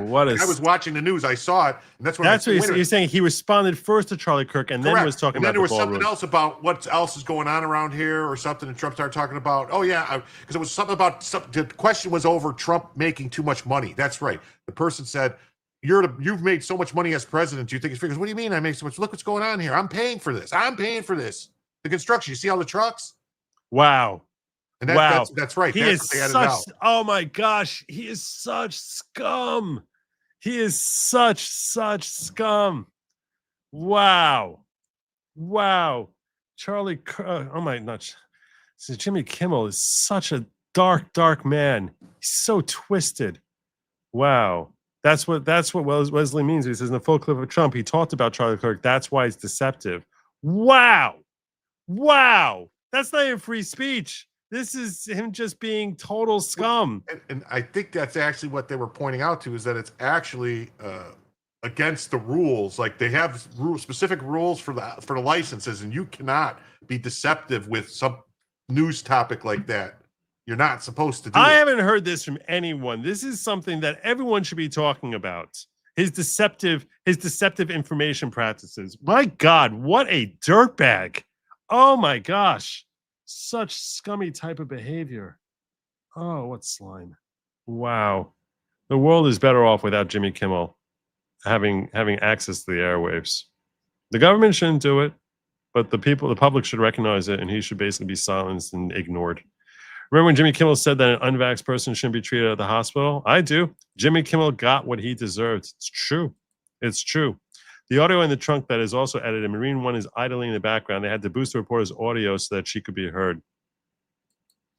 You know what I like about Gutfeld? He doesn't need the applause and laughter signs because he's actually funny. Jimmy Kimmel has to beg for laughs, kind of like Jeb Bush saying, please clap, please clap. Watch the full clip. I can't. I'm so aggravated by this now. Wow.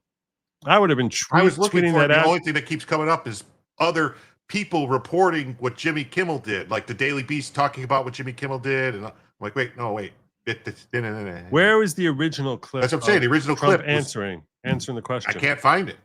I cannot find it.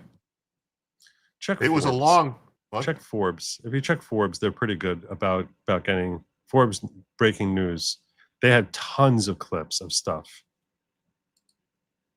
Jimmy Fallon tends to stay away from politics. He's the best out of three, which isn't hard. Yet, still, when Fallon had Greg Gutfeld on, it was his highest viewed episode in years. I'm not surprised. Not surprised at all. Julio Scissors gifting one Jim Tells You membership. God bless you. I'm going to give you the horn for that because we like that type of work from people. Thank you, kindly, Julio. Andrew Rowland, you know the old strategy, blame your enemies for what you would be doing. If it was reverse left, we would use the government to silence us. That's true, but that still doesn't mean I want to encourage it. Wanda Sykes was a major player in getting Roseanne axed. She was one of the writers of the Roseanne show. She was a snitch and a traitor. Oh, did you see Jim Brewer's video about Charlie Kirk? It was called Wake Up. It was 18 minutes, but worth the watch for anyone interested. I did not see that. I know he's very right-leaning, Jim Brewer. It's you know what's sad about America is that we actually know what side of the political aisle comedians are on. That was something we never really knew back in the day. It was very rarely slipped out. I was just thinking, wasn't Kamala supposed to be going on some sort of listening tour? She's been awful quiet, ain't she? I mean, come on, she couldn't be worse than what Obama said. Obama. I urge you all to check out last night, after I finished my show, a bunch of you came and joined me on Locals when I was breaking down just how awful and evil Obama was in his assessment of Charlie Kirk and the words that he used, which really, it's almost like Mark Antony. It was like Mark Antony and Shakespeare. Those of you who have read Mark Antony. Now, if I do make a video about this, which I'm very strongly considering doing, I'm not going to reference Shakespeare when I'm doing it, only because I'm trying to appeal to a broader audience who may not be familiar with the exact psychological angles that Mark Antony is playing in the play in Shakespeare's Julius Caesar play. But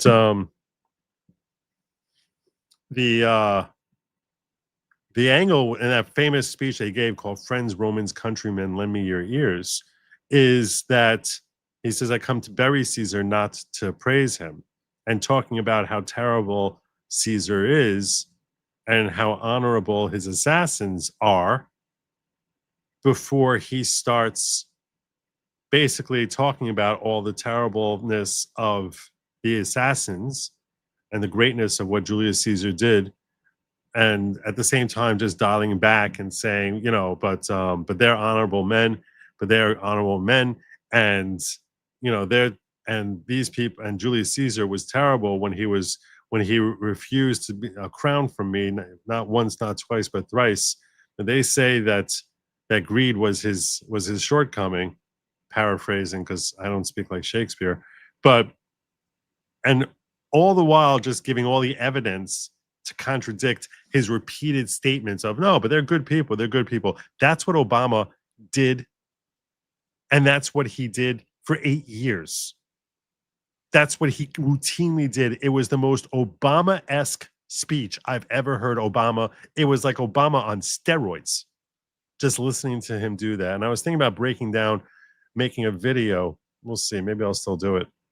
Breaking down exactly just how twisted, and this is why the left loves him and they're all applauding him, like the crowd applauding Mark Antony and following what he's throwing out there, and him being able to defend and say, I kept saying how honorable he was, but I have to be truthful about the facts, even though the facts he was throwing out about Charlie Kirk were so twisted, the same way they were twisted when he was on the campaign tour for Biden and saying that, and claiming the fine people hoax, and basically saying how Trump was calling racists very fine people. The same way he was lying then, he was lying about Charlie Kirk, but at the same time sounding so noble. He's like, he was a fighter for free speech, and we don't have to agree with his speech, because after all, I mean, when he says that my wife Michelle or Ketanji Brown Jackson are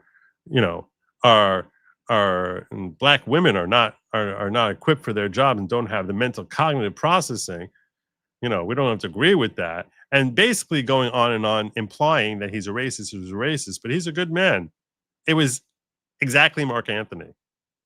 And the psychology behind it is that he sounds so fair. That's what gives him credibility. That he's sitting there saying, giving such compliments to Charlie Kirk, while at the same time destroying Charlie Kirk and Trump. So it's like, that's what he was doing, and it was so distasteful, so gross and disgusting how he twisted Charlie Kirk's words to basically, well, we don't have to agree, when he comes out as being homophobic, we don't have to agree with him to respect. It's like, let me tell you all the reasons you should hate Charlie Kirk, while I'm telling you that, hey, there shouldn't be political violence. Here's more reasons you should hate Charlie Kirk, while I lie about all these reasons you should hate him. It was so gross.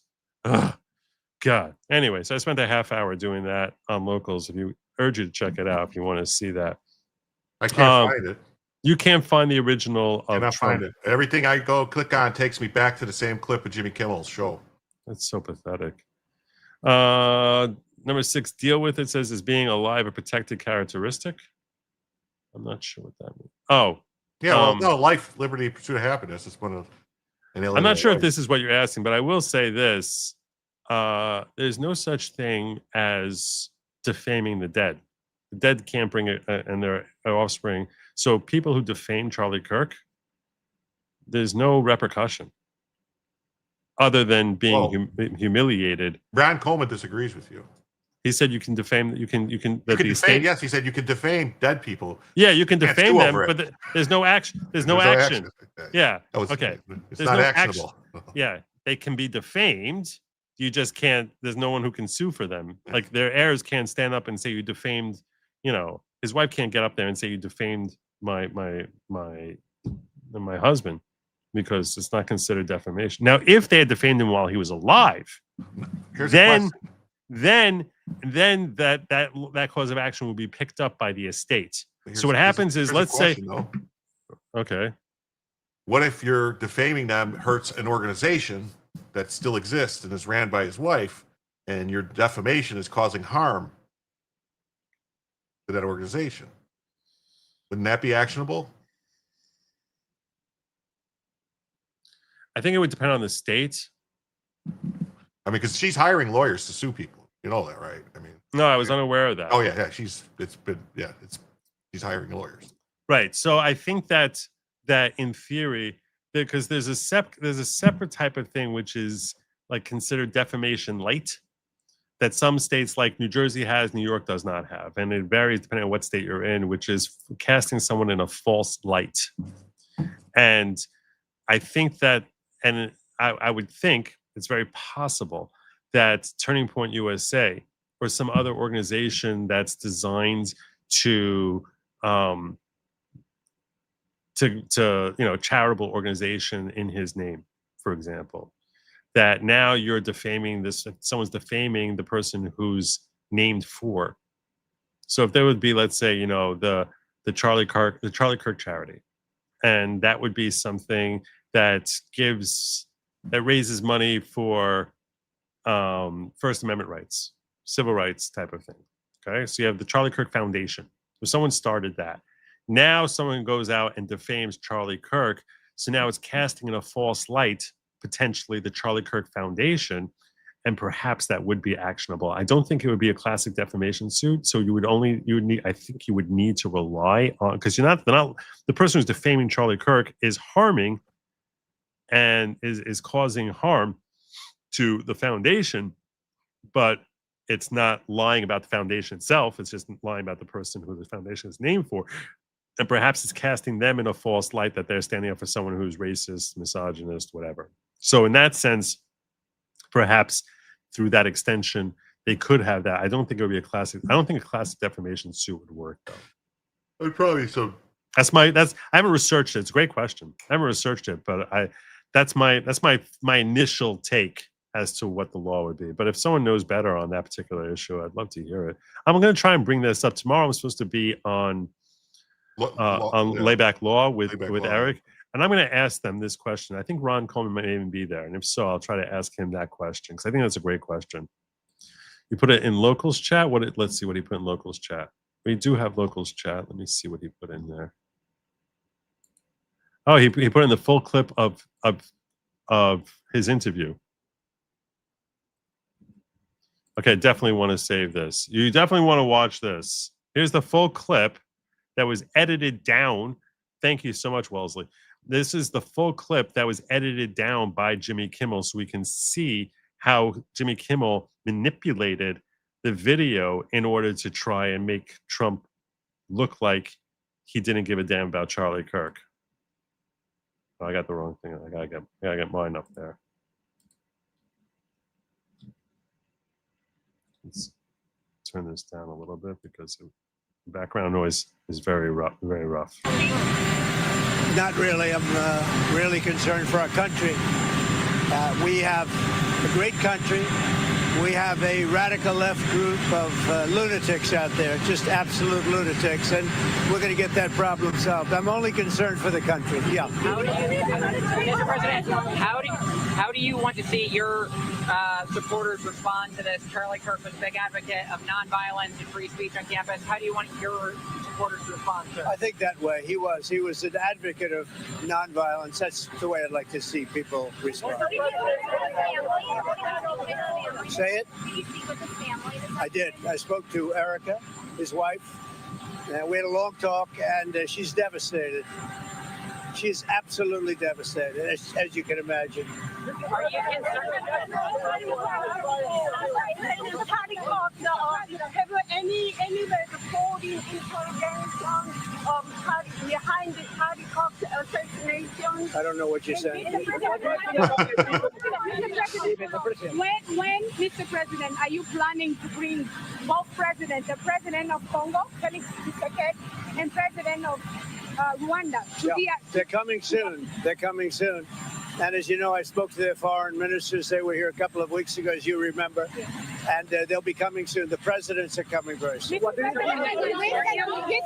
This week, Mr. President, I witnessed more than 60 people in DRC Congo were killed. Various people affiliated with ISIS, terrorists. I might sound like really cold and stuff like this. I don't give the slightest damn about Congo or these foreign countries. I'm tired of hearing about foreign countries. I'm tired of hearing questions about foreign countries. I thought he was talking about Oingo Boingo, like they're going to come and have a concert or something. It's like I'm so don't care about this. I'm so tired of these questions about. I just. Are taking advantage because of the situation going on because of the war.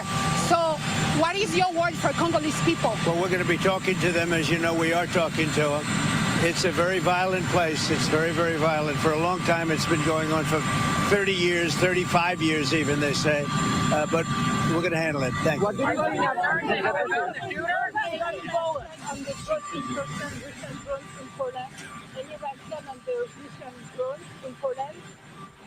Can't understand.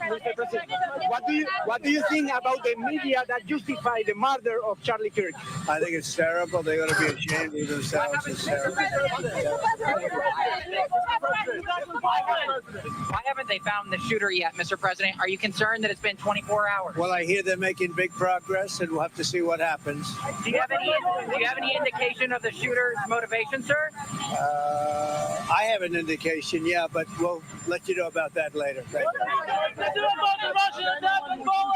You spoke with Uzbekistan president, and this last Sunday you sent greetings to Kazakhstan. UN General Assembly is upcoming. Are you going to meet with the presidents of Central Asian countries? President where? Central Asian countries, Kazakhstan, Uzbekistan. I will be, yeah. I don't care about Kazakhstan either. And I will be doing that, yes. Do you believe that Kimmel was a trained assassin? Usually your instincts are always on. I'd rather not say. I think progress is being made. He's an animal, total animal. And hopefully they'll have him and they'll get him. What he did is disgraceful. Charlie Kirk was a great person, a great man, great in every way, especially with youth. And what he did, what this man did, was disgraceful. So hopefully we'll have him and we will deal with him very appropriately. What's your reaction to Russian drone incursion into Poland? Could have been a mistake. Could have been a mistake. But regardless, I'm not happy about anything having to do with that whole situation. But hopefully it's going to come to an end. Mr. President, in Brazil, Bolsonaro was just found guilty by the Supreme Court. You've been very clear that you would apply sanctions. Are you thinking further sanctions to Brazil because of this Bolsonaro? Well, I watched that trial. I know him pretty well. What is happening here? He's a good, I thought he was Wellesley, where is it? a good president of Brazil. It's right way at the end. After all these other questions, something comes up, and he's like, I got to what? hear about Congo and Kazakhstan and Russians firing on Poland. Much like he made it seem like Jimmy Kimmel. It seemed like they were just came out and they asked him about Kirk, and he goes, "Oh yeah, this is a construction." I knew him as president of Brazil. He was a good man, and I don't see that happening. Everybody's loss. I'm very sorry for your loss, first of all. How do you think Israel's attack in Doha will affect the hostage deal? You better say it a little I don't want to hear about Israel. I'm so tired of this. Well, where are you from? I'm from Israel. Channel 14 Okay, is like go ahead, do it Israeli again. club. Do it okay. again. How do you think Israel's attack in Doha will affect the hostage deal? Well, hopefully it won't affect it at all. We want the hostages out, and we want them out soon. Hopefully it won't affect it. There we go.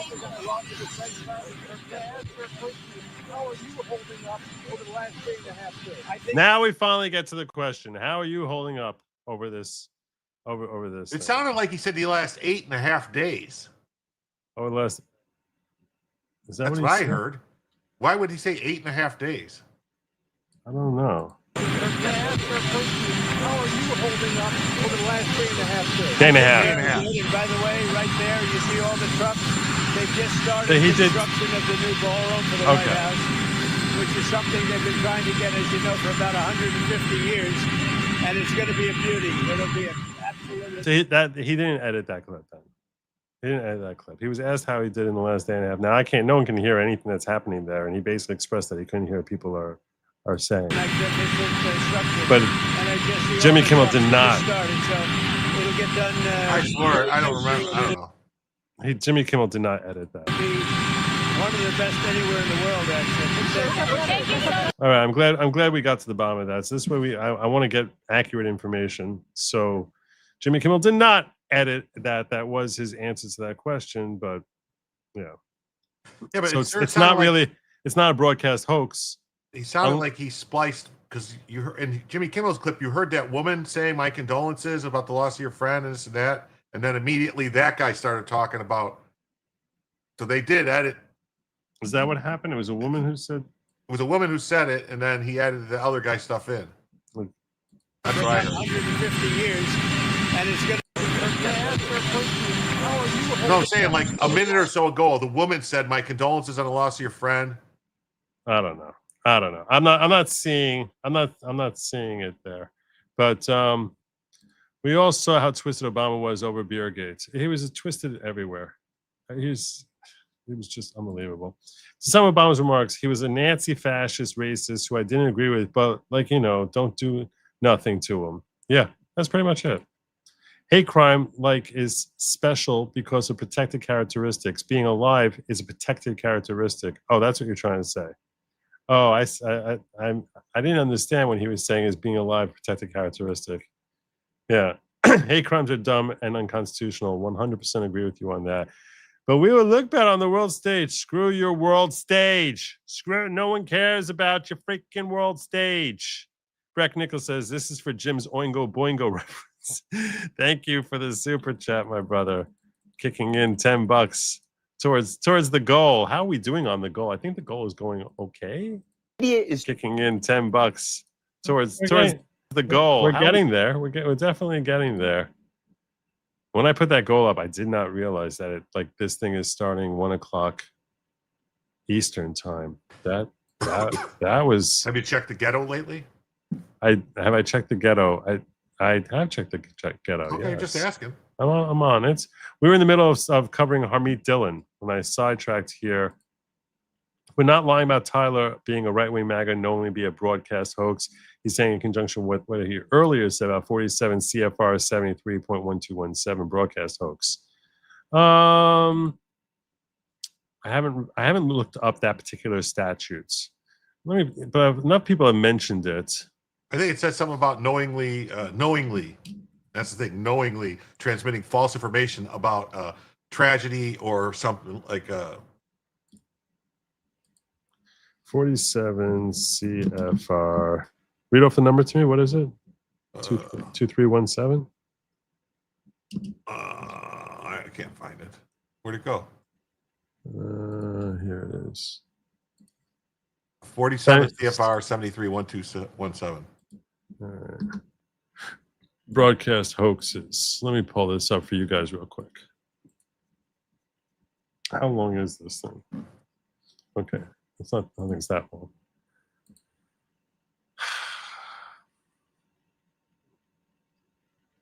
T-Rex is asked. T-Rex is cool. We'll try and address this. No licensee or permittee or any broadcaster shall broadcast false information concerning a crime or a catastrophe.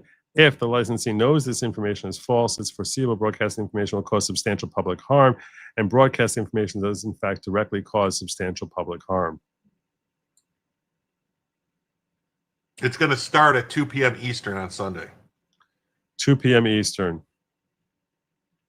Really?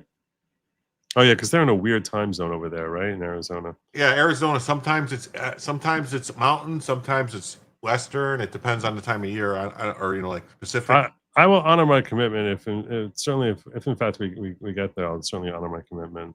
Like I said, I may do it either way. Any programming accompanied by a disclaimer will be presumed not to pose foreseeable harm. If the disclaimer clearly characterizes the program as fiction, so we don't have that, must begin immediately and cause direct and actual damage to property or to health or safety of the general public, or diversion of law enforcement or other public health and safety authorities in their duties. So when we're qualifying what public harm is, the emotional harm that he caused with his callous and stupid statements probably would not suffice for actual damage to property or to health. It gave me heartburn. Mm. That doesn't count?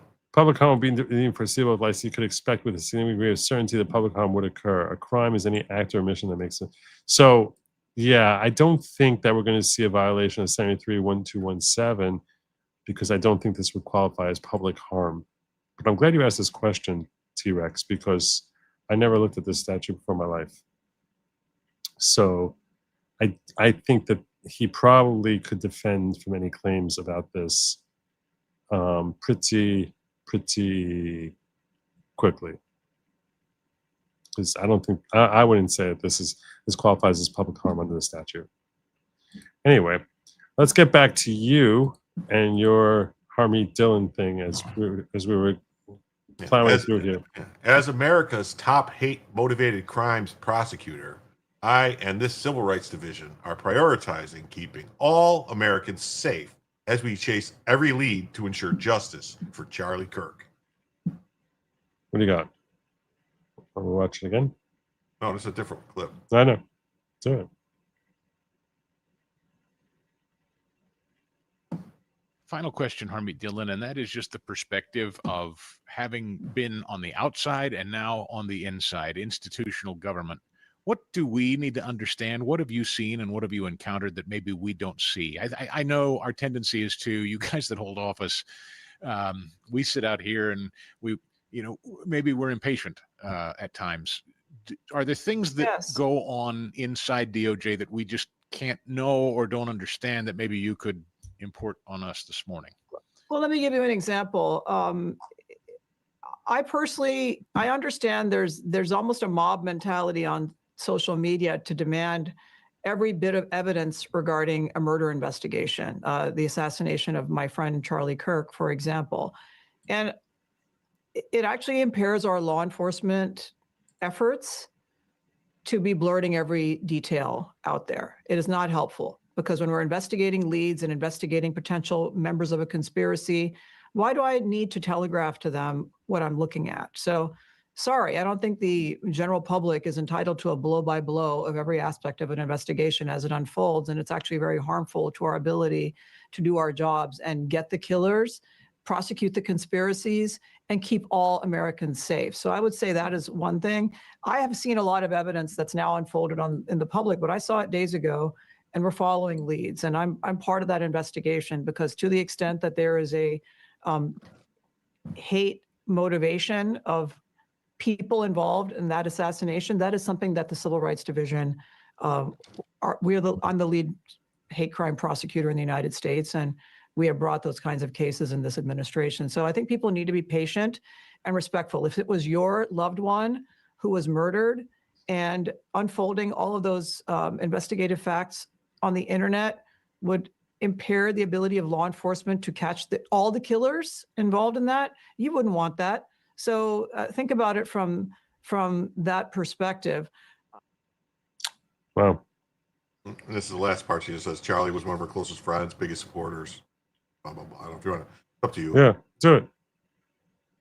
Let's finish her out. There's a lot to try to unpack, but may I just start with obviously the biggest news of the last week, your reaction. I don't know your relationship, if any, with Charlie Kirk. I was Charlie's friend for many years and have been reading my text messages from him. He came to meet me in my DOJ office just a few weeks before he passed away.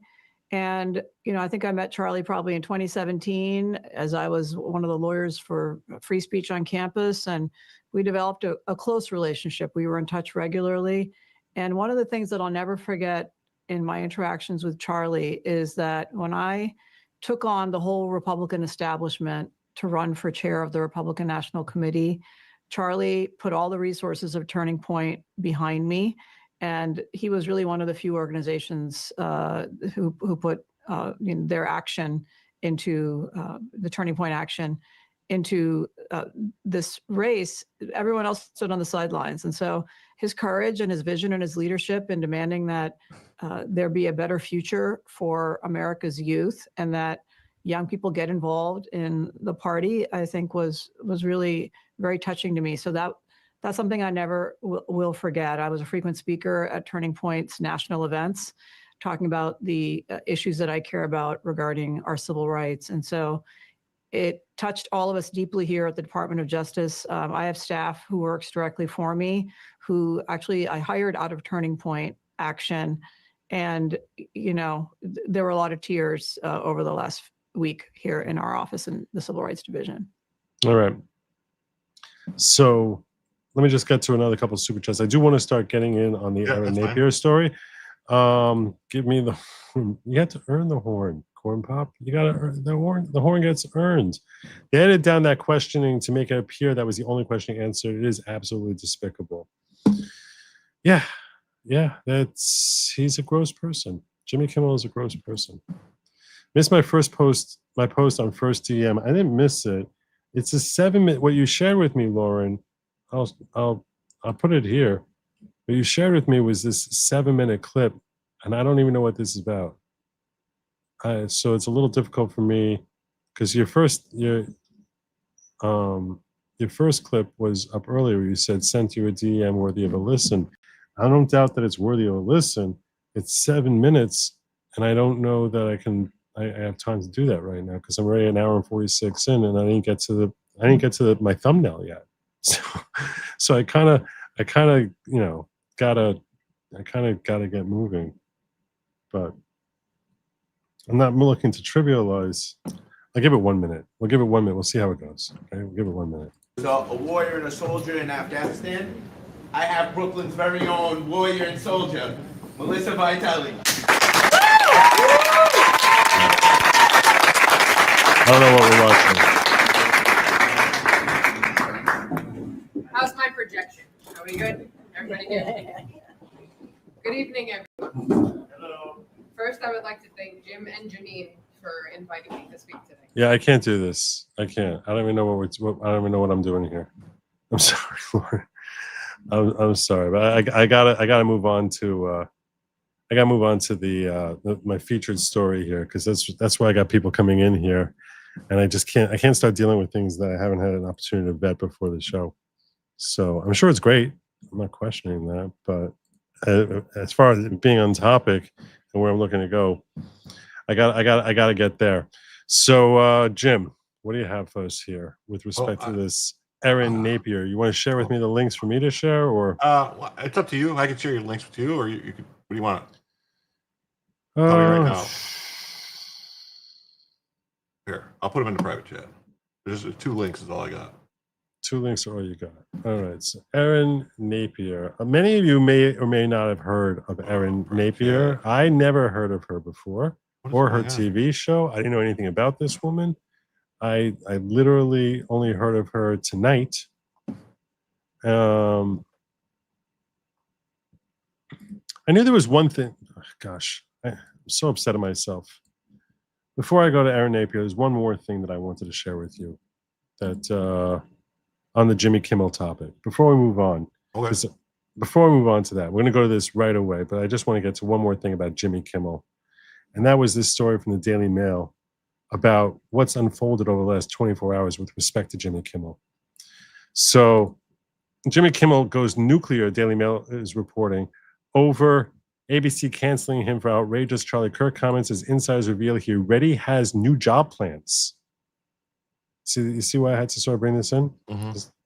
Jimmy Kimmel has gone nuclear after ABC pulled his show following his vile comments about Charlie Kirk assassination. Insiders told the Daily Mail the late-night host is absolutely effing livid. They canceled Jimmy Kimmel Live just hours before he was due to go on air. Sources revealed he was holding a crunch meeting with network executives, but is keen to, quote, break his relationship with them forever, and is already teeing up a guest slot with ex-CBS star Stephen Colbert Oh, they should stew and cry together. There's so much comedy gold in the making right there.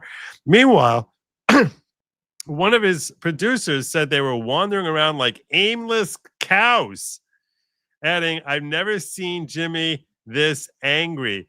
Kimmel ranted about the shooting on his Monday night episode, suggesting the assassin was MAGA and the Republicans are trying to score political points. On Wednesday, FCC Chair Brendan Carr urged broadcasters to stop airing his show, hinting he would open an investigation into the vicious comments. I don't like them doing that. I don't like Brendan Carr taking that role.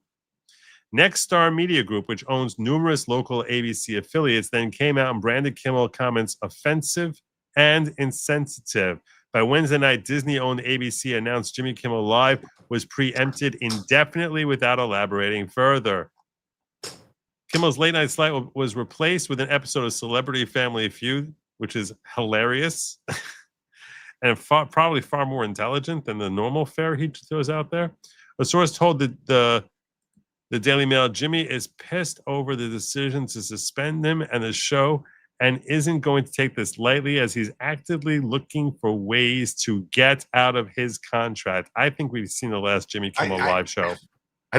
This to me it is this like, oh, you can't fire me, I quit. Okay, but he's going to try. I don't think he wants to quit because he wants to go after him for breach of contract. This is the last straw, and Jimmy is now looking to forever break his relationship with ABC. Forever break it forever. Yes, that's why I think he's done. They continued. Stephen Colbert is already looking to get Jimmy on his show. The ever popular Stephen Colbert streaming from his basement, which I shouldn't mock that because that's what I do every day.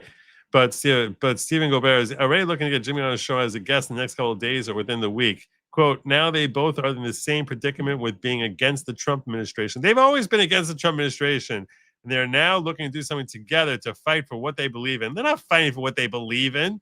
They're fighting because they're whiny little biatches. That's all it is. Here's the thing, though. If ABC doesn't want, if ABC decides to cancel his contract and let him out of his contract or whatever, that means they did it for money reasons, and so they don't have to pay him once they get out of his contract. If they want to be dicks to him, they can say, "Oh no, we're not canceling your contract. You're still under contract. You're getting paid, but you can't do shit." Well, that's what they should say. You can't go on any other network. You can't go talk to anybody else.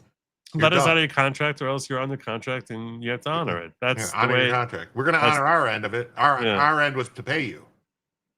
They both don't want Trump to win in any way, fashion, at all. Yeah, because you're a fearsome, you're a dynamic duo right there.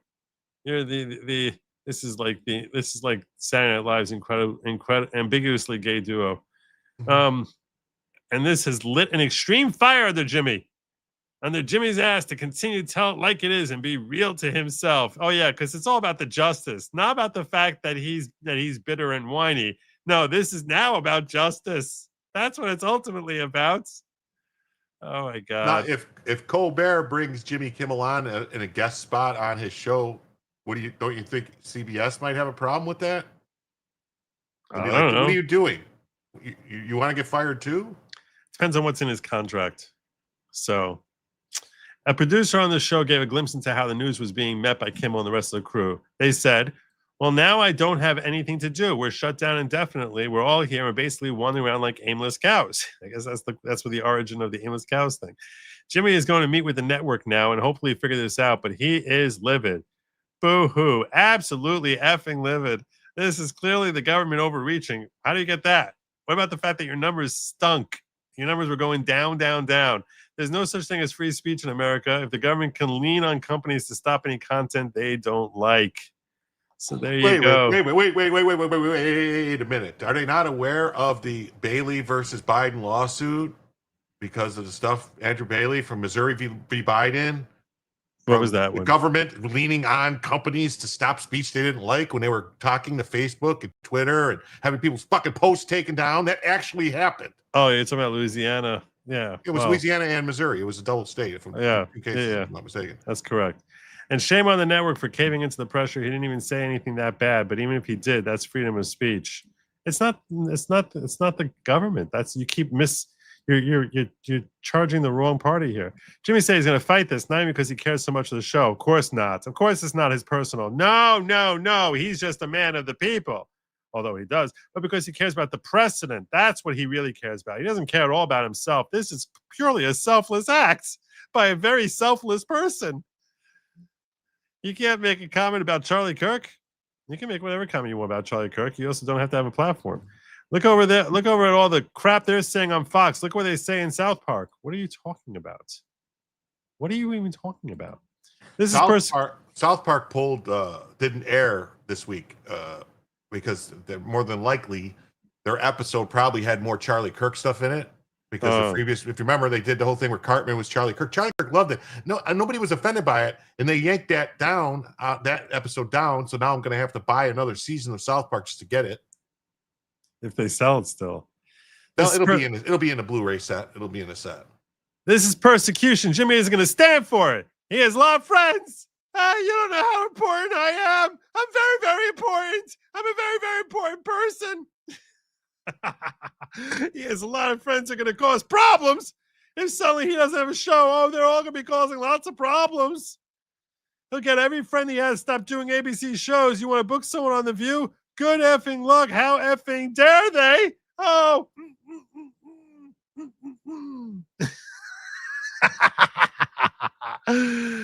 As pissed off as I am, you can't imagine. You can only imagine how Jimmy is. He's beside himself. I've never seen this angry ever. It's bad. I can't believe I almost missed reading this to you guys. I'm so sorry. I don't know how I forgot this. Kimmel sparked fury on Monday night by suggesting Kirk's assassin was a MAGA Republican, despite investigators saying he held far-left sympathies and his own parents saying that. He said, quote, "We had some new lows over the weekend with the MAGA gang, desperately trying to characterize this tranny, this guy who's in love with trannies as..." It gets worse. It came out today. If you want, I could get you the story. Charlie Kirk as anything other than one of them and doing everything they can to score political points. It was in stark contrast to his social media post shortly after the shooting that shocked the world. He wrote, "Instead of the angry finger pointing, can we just for one day agree that it's horrible monstrous to shoot another human?" But then he followed up with his stupid, senseless gun violence thing, which is making it all about his agenda. Kimmel was reportedly set to address his remarks on his show Wednesday night before he received news they've been axed. Hollywood union SAG-AFTRA and WGA showed their support for Kimmel, who is a member of both, in light of the news as per a deadline. Yeah, because they want to have some stupid place they can shill their crap movies. That's why. That's why they're all upset. They like going on the junket tour where they basically go with, with Jimmy Fallon and Jimmy Kimmel and basically talk about how and promote their stupid movies. That's why they're all so upset. I'm sure they have some sort of friendship with him. But SAG-AFTRA condemns the suspension of Jimmy Kimmel Live. Our society depends on freedom of expression. It's not a matter of freedom. You have freedom of expression. Suppression of free speech and retaliation for speaking out on significant issues of public concern run counter to the fundamental rights we all rely on, a statement from the Acton Guild read. Where were you guys complaining about the silencing of people related to COVID issues? Where was that? Where was that? You're so self-absorbed. You're so self-absorbed. That was actual government control. This is one guy saying, maybe we're going to do something. And then a private company jumped up and basically said, okay, we're done with him. Quote, "Democracy thrives when diverse points of view are expressed." Well, you don't express. The decision to suspend airing Jimmy Kimmel Live is type of suppression, retaliation, and that endangers everyone's freedom. No, that's all you get on these stupid leftist show. Where's the diverse point saying how Jimmy Kimmel's a moron? SAG-AFTRA stands with all the media artists and defends their right to express their diverse points of view. It's not diverse. Where's the diversity? It's not diverse. Everyone's right to hear them. God. The Writers Guild of America West and Writers Guild of America East also condemned the decision. The right speaks to our minds and to disagree with each other, to disturb even, is at the very heart what it means to be free people. It's not to be denied, not by violence, not by the use of abuse of government power, nor by acts of corporate cowardice. Well, it's not corporate cowardice. It's corporate basically saying, hey, money says we should fire you. As a guild, we stand united in opposition to anyone who uses their power and influence to silence the voices of writers or anyone who speaks in dissent. If free speech applied only to ideals we like, we needn't have bothered to write in the Constitution. Oh, you're such free speech advocates now. Oh, the guild is such free speech advocates. Where were they? when Twitter was being censored by the Biden administration and the worst form of First Amendment violations in American history. Where were they for that? But their stupid little friend gets put on hiatus, and they have to all have a hissy fit. Their spoiled, entitled friend, it basically acts like a complete jackass and embarrasses everything related to the network. And it's, I can't believe that he got suspended. What we signed on to, painful as it may be times, is the freeing agreement to disagree. Well, you weren't agreeing with that when Biden was in power. Shame on this government who forget this founding truth. As for our employers, our words have made you rich. Silencing us impoverishes the whole world. No, it doesn't. No, it doesn't. It makes us smarter. It makes us less bored. On Wednesday, FCC chair told podcaster Benny Johnson he was considering an investigation to Kimmel's network ABC over the jarring remarks. He said, when you look at that conduct he's taking place by Jimmy Kimmel, it appears to be some of the sickest conduct possible. He said, as you've indicated, there are avenues here for the FCC, so there are some ways in which I need to be a little bit careful because we could be called ultimately to be a judge on these claims that come up. At one point, Johnson asked Carr what kind of action he thought should be taken, proposing an on-air apology from Kimmel. Carr replied, I think what you said there strikes me as very reasonable, minimal step that can be taken. Well, that's what I was reading. I read some article that said that the ABC, they were talking, like Bob Iger and all them were talking. They were trying to get Kimmel to do like an apology. Kimmel said, fuck no. And that's when Bob Iger said, you're off the air.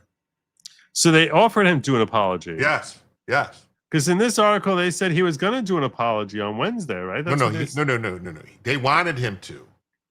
He said, no fucking way he wasn't doing an Kimmel was apology. reportedly set to address his remarks on his show Wednesday night.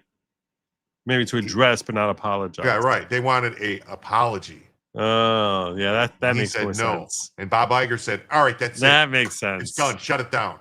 That makes a lot more sense. Yeah, that makes sense. I'm sure Kimmel loved reading Donald Trump celebrating the demise of the Kimmel Live show. The call came from Bob Iger himself. You know, that's the head of Disney.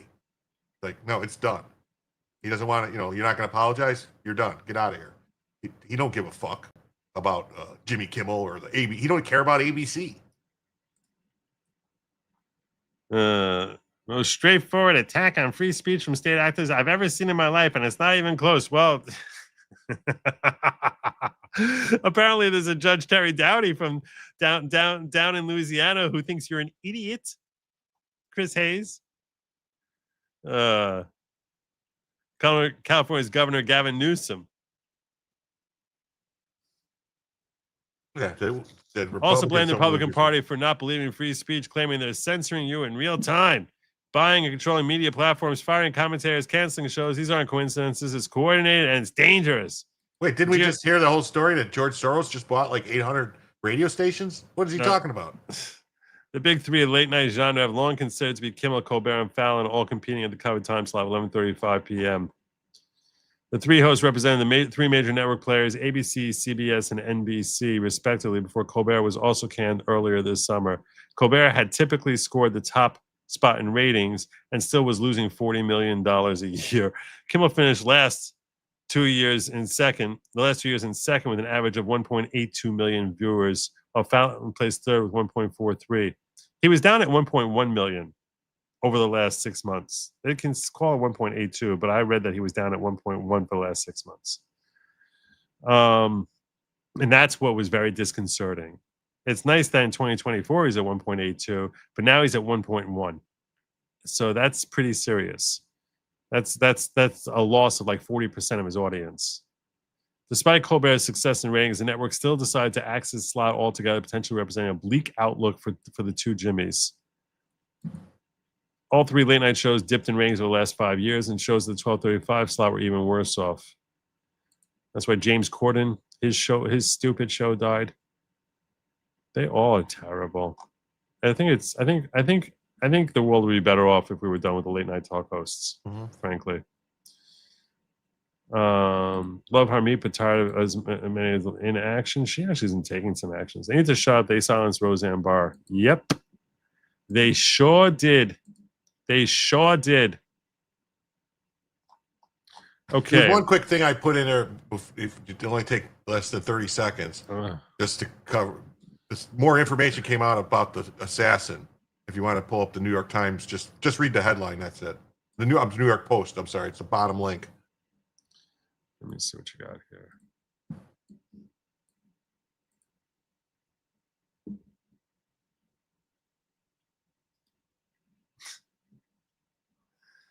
Yeah, this is. You can read this one. I am reading it. This is the right-wing guy, the MAGA guy.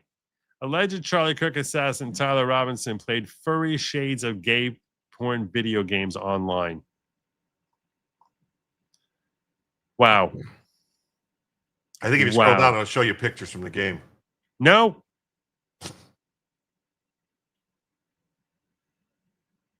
Accused Charlie Kirk assassin Tyler Robinson played pornographic furry games online, allowed artists and followed artists known to draw cartoons depicting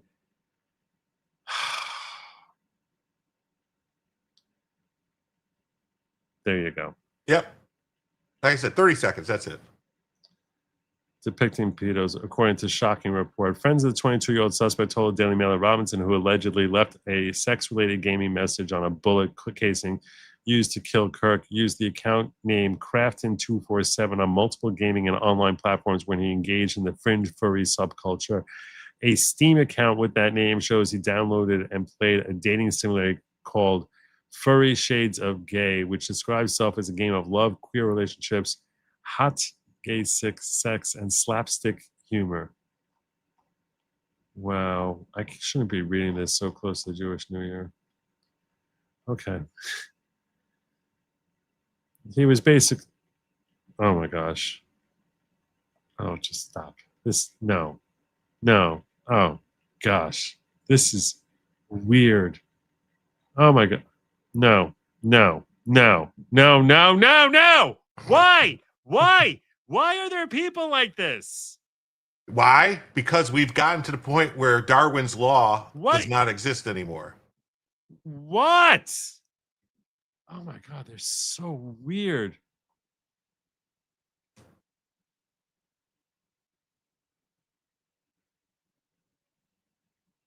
Yeah, it said Red Rusker confirmed at Fur Affinity in May 2023 that he made the art that depicted underage characters, saying that there are a dozen or so pieces in total. So these are some weird people.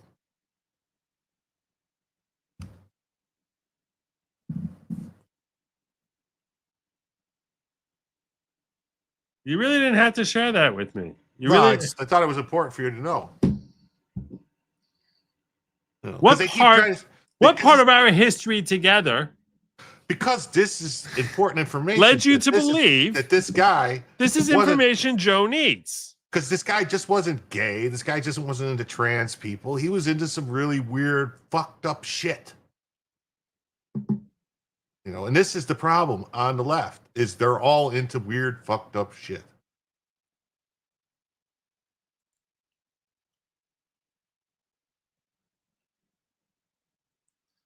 Oh, you got a $50 super chat.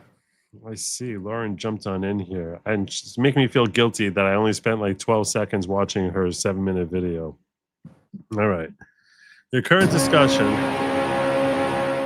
reflects what I sent. This person is sending 5,000 bracelets supporting Charlie Kirk and no charge.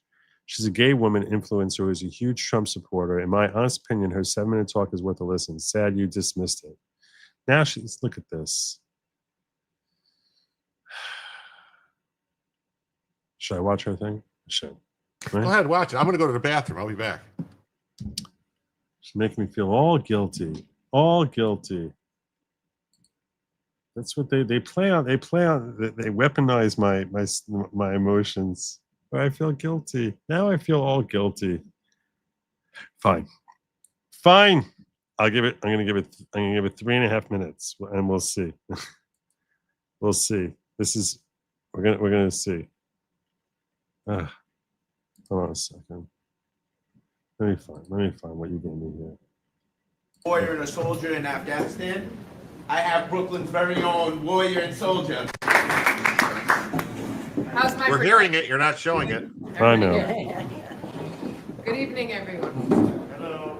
First, I would like to thank Jim and Janine. Oh, I forgot to give you the horn. So There you go. This is for you. That's for you, Lauren. For inviting me to speak today. For those who don't know me, my name is Melissa. Some consider me a content creator or political influencer. I laugh at that because I'm a pissed off New Yorker with a phone.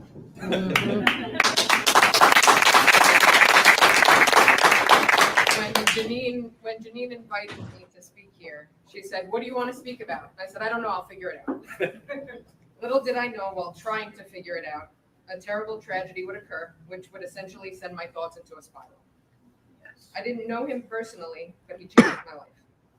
This is my first solo public speaking event, so excuse the nerves. It's much easier to do this on TikTok. If you were to tell me 10 years ago Senator stole my line, I would be invited to speak anywhere. I would have laughed in your face and then had a panic attack. But here I am, anxious as ever, doing this because my fear of being silenced trumps my fear of speaking.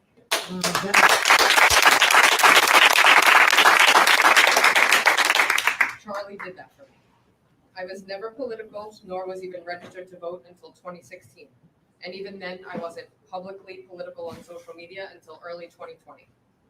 I'm a gay woman who likes Trump. How bad could that be? To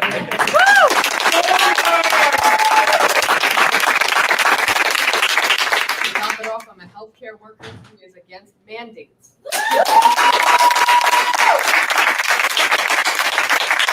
I won't sugarcoat it, it gets bad, but the good certainly trumps it. By the way, don't you love how the word Trump means to outweigh, defeat, or beat? I find that funny. Being an openly gay Trump supporter who is accessible to the world has been quite the experience. From being afraid of the unknown when I started to being personally invited to meet President Trump, it has been the most exciting, eye-opening experience of my life. I've been banned, they've tried to cancel me, and my own community hates me. I'm not sure why they keep saying that. My community is the American community. It is every great citizen of this country of all walks of life. That's right. And this community has been the most loving and tolerant group of people I have ever encountered. I have made friends with strangers that the left told me hate me. I have gone to weddings, bat mitzvahs, holidays with and for those same strangers. Some of them even came to my wedding. We are at a very polarizing moment in history, and it's done on purpose. It is easy to fight or silence someone who doesn't agree with you. It's hard to listen and accept. We all know and understand that there are radicals in every group. I want to assure you that silencing anyone is not an option. Charlie fought for free speech and debate. And everyone on both sides of the aisle should be thankful for that. Although you may be scared to pick up the mic, metaphorically, you need to start. And if you already do, you can't stop. I don't mean you need to put yourself on the camera and fight the good fight. But we're living in the miserable age of technology, where one repost can change a life. One conversation can do the same. I didn't know the impact I would have when I started, but over time, people have told me, and it's amazing how much influence I've had. I've registered numerous people to vote and helped people find their courage, and it's wild. I'm a regular pissed off New Yorker with a phone, but I guess that's the shtick. I want you to consider something, and for those listening online, stop talking to the radical left. Stop doxing them. Stop fighting with them. They are sinking their own ship. Talk to the politically homeless. There are people who are once devout leftists who don't know where to go. They are confused and they are disgusted by the actions of their once party. I agree with this. I know because I'm married to one. Talk to those people because those people are scared. They know one way their entire life and cannot associate with them anymore. Actions mean a lot on this side. It's stronger than your word. Don't tell me, show me. My grandfather always said that. Yeah. It's humanity versus humility at this point. Instead of trying to convince anyone that they're wrong, talk to them. Find out what they're thinking. Find out what's important. Because most likely, it'll align with you somewhere. The key when you're doing this is to listen. But I will tell you this.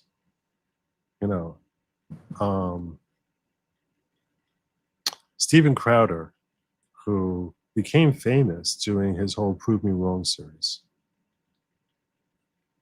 And he was on with Piers Morgan and arguing with Joe Walsh today. Something the reason I watched as much of it as I did is because I thought about sharing it. And I agree with the message that she's sharing here, but I just want to sort of branch off here for a moment. he was talking. Did you see any of the stuff with from Piers Morgan with Don Lemon? Well, this is the beginning part of that episode. I didn't get to the Don Lemon part. In the beginning part of that episode, he's arguing. Steven Crowder is on Piers Morgan arguing with Joe Walsh, and he made the following point. Here is the difference. Here's the difference between the left and the right. You keep saying there's violence on both sides. I had to stop doing to prove me wrong. Do you want to know why? He said, I feel embarrassed now to admit why I stopped doing it. I stopped doing it because it was too dangerous. I stopped doing it because I was assaulted multiple times. People throwing drinks at you, and you don't know if that drink is iced tea, it's coffee, or if it's a snowball or a cement block. You don't know what they're throwing at you. And it really can include any of those. And he started yelling at Joe Walsh. He goes, if you saw someone throwing a drink at someone who was, who's up there speaking, would you do anything to stop them even? Joe Walsh hesitated for a moment. Goes, I see from even your hesitation tells us what the problem is. That person should be beaten to a pulp. That someone's up there speaking and you're just going to try and assault him? That's okay?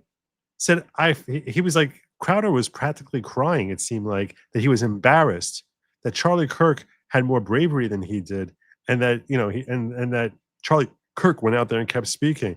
This woman, well, I applaud her efforts and I applaud the message that she's saying. She does have to be, people have to be aware. He said, and Stephen Crowder was like, people need to be aware of that risk, that there are crazy people out there who will try to assault you just because they don't like what you're saying, especially if you're any good at it, especially if you're proving points. That's what makes them mad.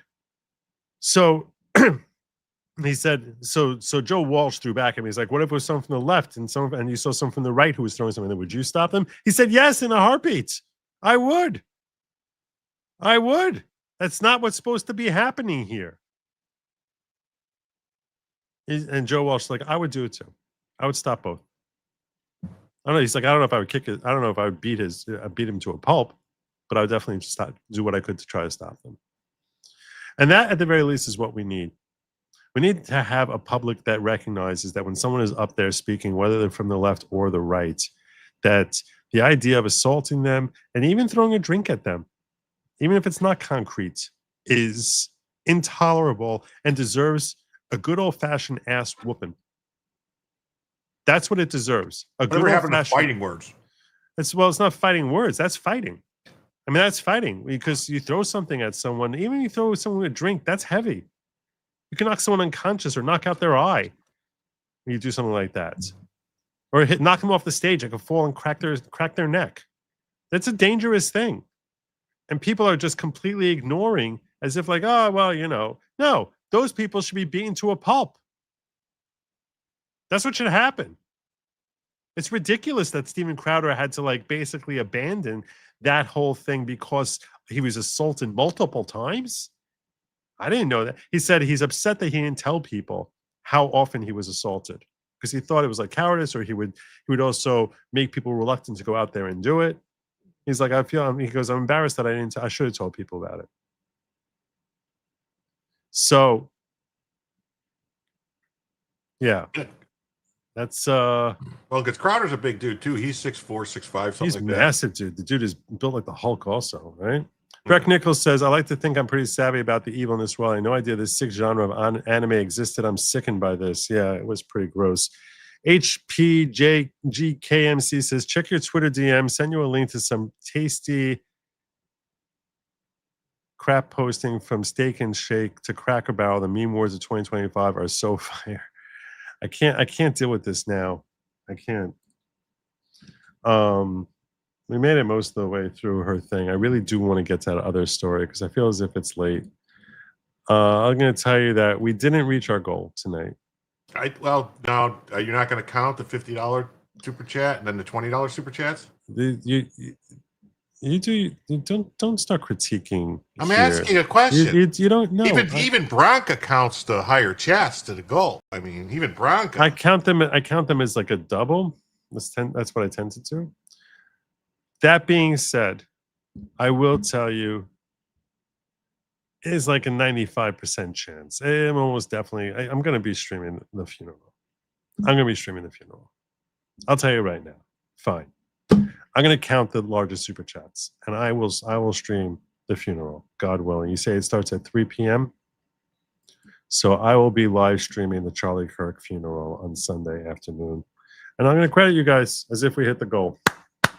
Well done. Actually, my math was off. You didn't hit it. Thank you. Thank you so much for being a great help to and such a great asset. Such a great asset. Asset. Yeah. Yeah. Thank you. That's awesome. So, Lord. Jim. What am I going to do with you? All right.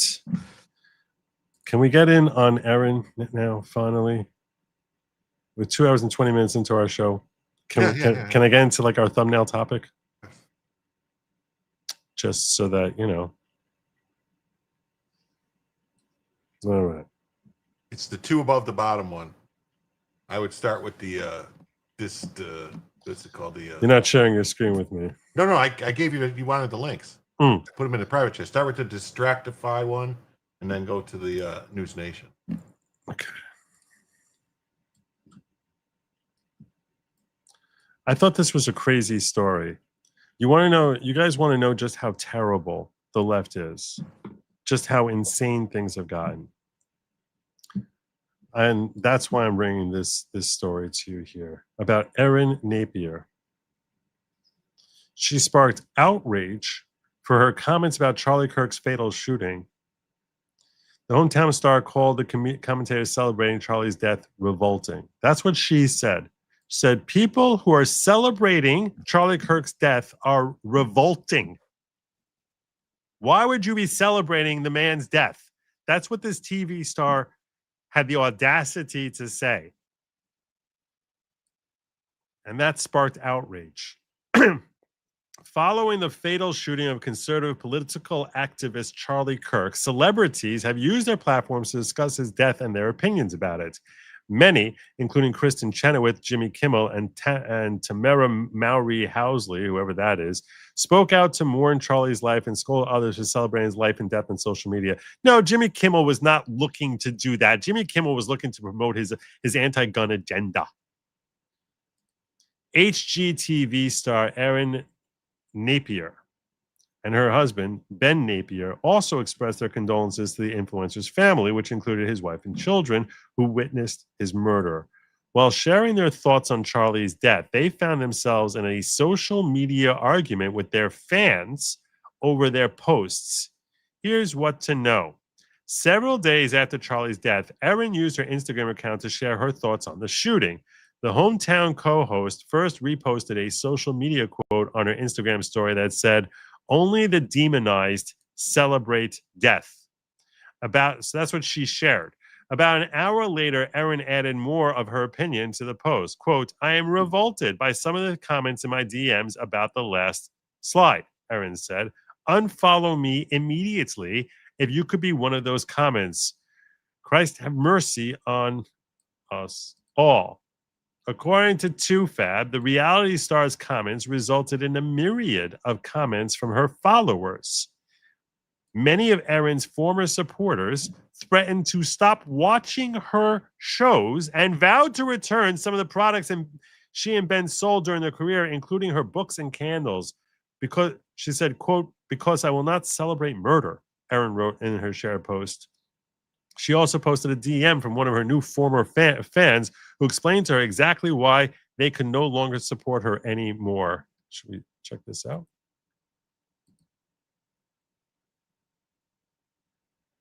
I don't know is it this one? I don't think it's that one. I'm saying I pulled up the post. I think they probably deleted any of the. I think it got deleted. She had to delete all the stuff about it.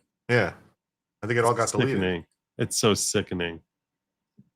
Oh, where's the complaint about free speech now from the left? Where's the complaint about free speech that Erin Napier is being silenced? Where's that?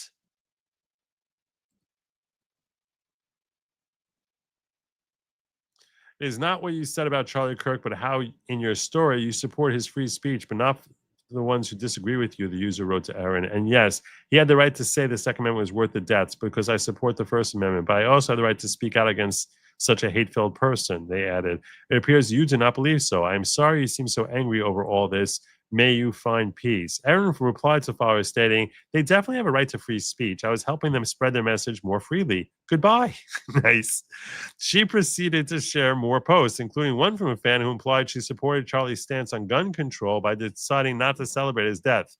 Erin quipped at the follower after they told her to consider that by homeschooling her and Ben's 2 children, she shielded them from school shootings, knowing that Charlie was famously against gun control laws.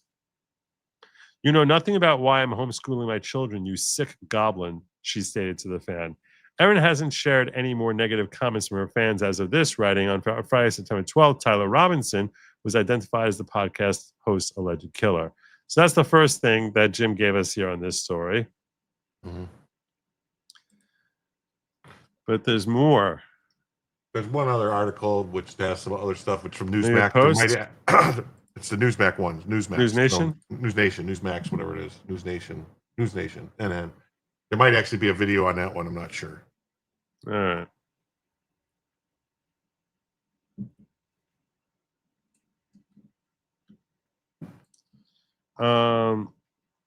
Actually, what about the one I shared with you? You have that? That's just Yahoo. It was a Yahoo. It was Daily Mail. I think it was Daily Mail, right? No, I don't think so. Let me pull it up here. Those were the only stories I found. All right, I'm going to give you this one.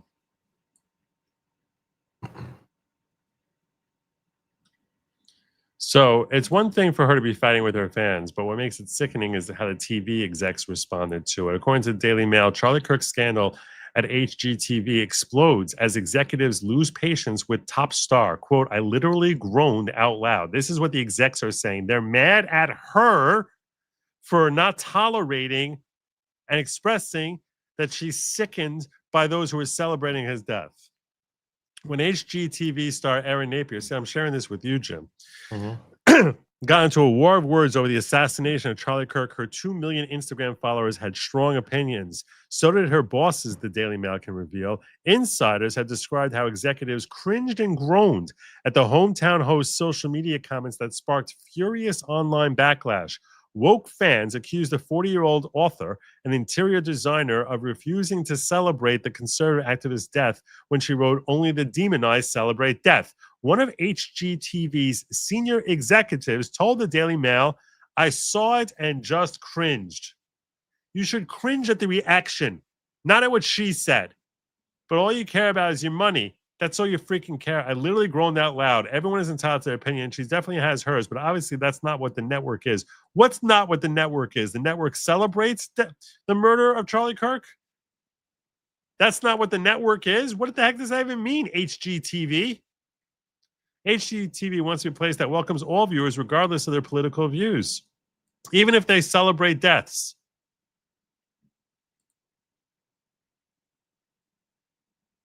Unbelievable. Unbelievable. She quickly followed up with a fiery post addressing the hostile responses. I'm revolted by some of the comments in my DM. She wrote, unfollow me immediately if you can be one of these comments.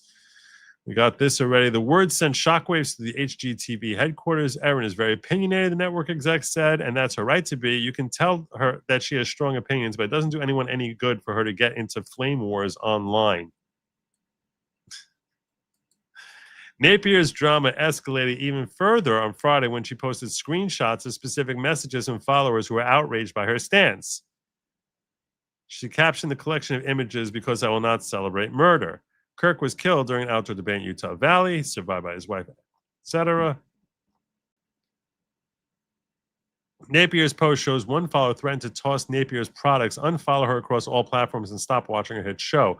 Another message came from someone identifying as a psychiatrist who accused her of supporting Kirk. How dare you support Kirk? Really, Erin? You're homeschooling your precious children in Laurel, Mississippi, of all places, to prevent something like this from happening to them, the user wrote. This guy was all for it. He died for what he believed in. God have mercy on his soul, because I do not. The same follower quoted Kirk's words after the 2023 Nashville school shooting, where he defended gun deaths as a prudent deal for Second Amendment rights. Outraged, Napier followed back, "You know nothing about why I'm homeschooling my children, you sick goblin." Now, the 2023 Nashville school shooting, that was the transgender person who went and shot the school up. The Covenant School, it was called. Just so it would be clear. Yeah. The exchange caught the eyes of the network, who recently canceled several underperforming shows to make room for more content from their marquee names, including the Napiers. Quote, "Having one of our biggest stars call a viewer a sick goblin in a public forum is something we are really trying to avoid," the executive told the Daily Mail. "That's not something we want to happen because it will alienate our audience." Quote, "We give a lot of leeway to our on-air talent because we don't believe that you can't have opinion just because you have a show. But sure, there's a part of us that just wants to tell our talent, stop talking about controversial topics and stick to renovating houses." So that's not related. So there you go. They're all upset at her.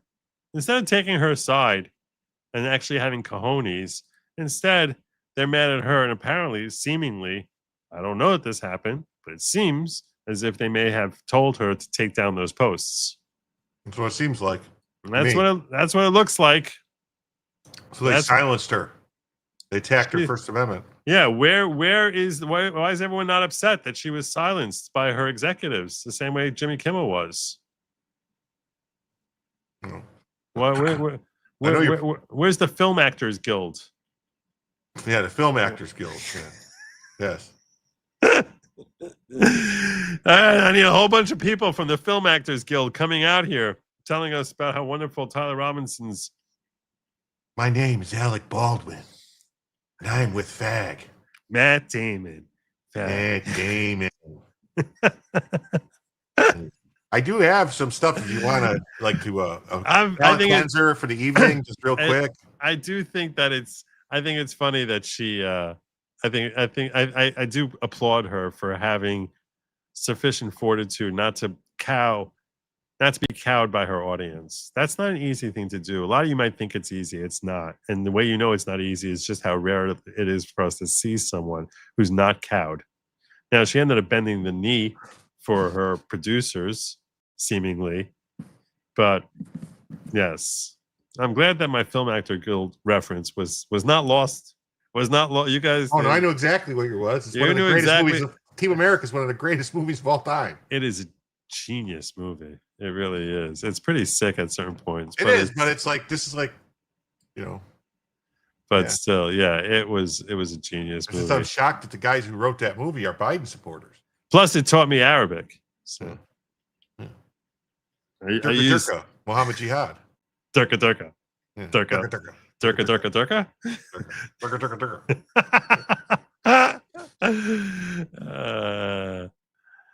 Yes. Yeah. I have a palate cleanse if you want some. My palate cleanse. I want to get to the last couple of minutes of Lauren Kremen's thing, because people think that I did her dirty, and I don't want anyone to think I did that. So let me get to the end part of that. I wasn't sure how long it was going to take us to cover Erin Napier. The end part. The last couple of minutes. Oh, okay. The end. Okay, I misheard you. A warrior and a soldier in Afghanistan. This is where we're up to over here with I don't know what's this woman's name. Not Melissa. She's very Melissa Ronery. Vitelli. All right, there we go. Because we are the party of diversity and thought, and they hate to admit it.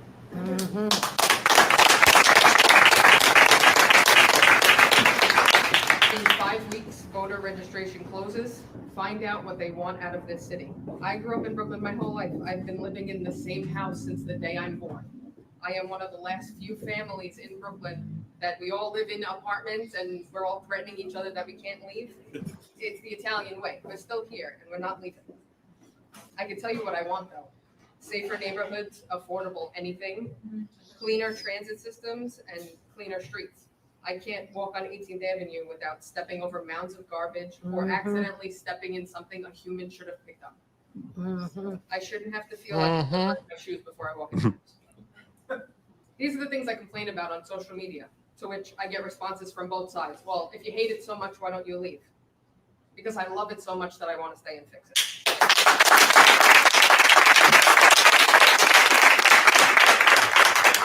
Curtis has been saying, we improve, we don't move.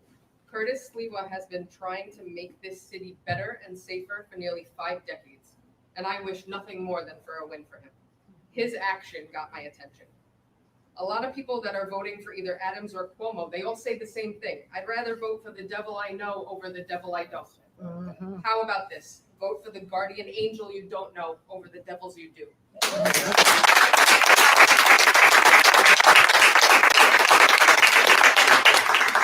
Have to do better.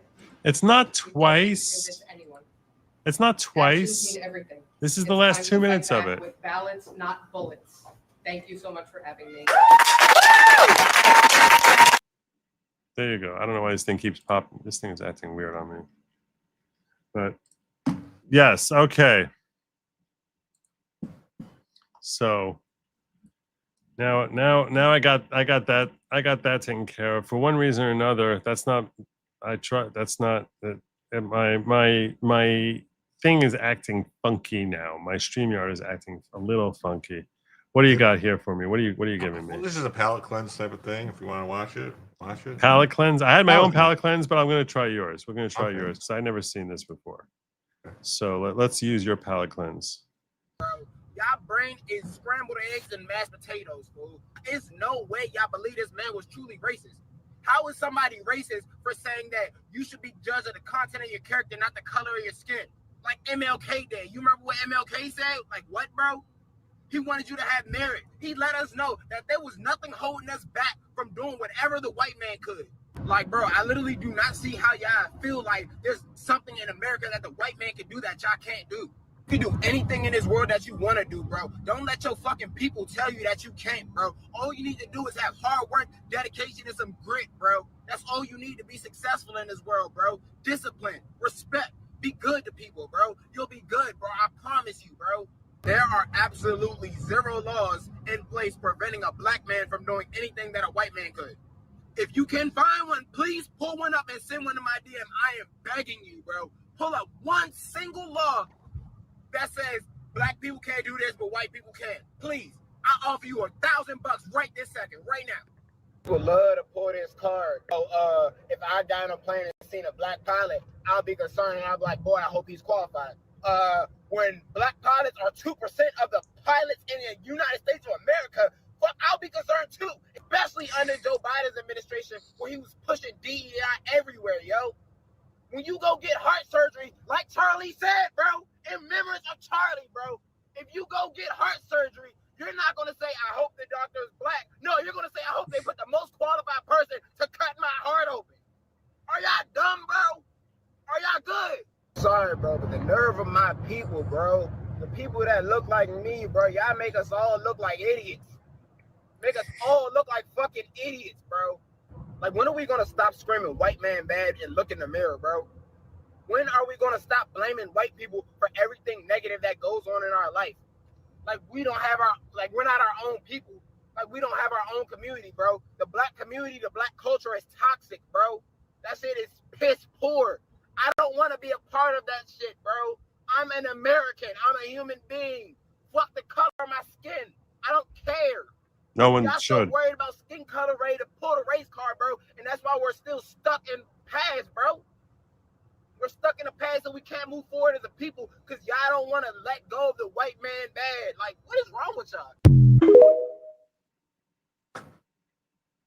Yep. He said it. He said it. That one was. I was gonna play that like as an opening. That was gonna be that was one of my options for an opening video. Yeah, I put aside stuff like that also, which I was like, I think that's a good opening. I actually had one of my own, which I think I'm going to close with. That was a good palette. That was good. That was good palette cleanse, definitely. That qualifies. But I have one last one here that's I think was where we're going to close out. Let me just make sure I didn't miss any chats anywhere. Old school Joe, I sent you a DM in your ex Twitter account which sums up what's happening now. You did? You did? I don't see it. Old school. I don't see it. Is it here? Oh, here it is. Accept. This is what he shared with me. Not that. Frank Herbert wrote, when I'm weaker than you, I ask for freedom because that's according to your principles. When I'm stronger than you, I take away your freedom because that's according to my principles. Right now, we're in the former part of that statement, about a decade in the latter part. Yeah. Yeah. That's exactly what the left is. So there you go. There you go. All right, one last palate cleanse here before I get on out of here. Is this right here? But Let's Go Brandon says, hey, Joe, can you help a fellow streamer get over 1,000 subs? That way we can just avoid the whole JC conversation. The little content? What? I don't even know what that is. What is the little content? I never heard of this, but let me see what they are. The little content.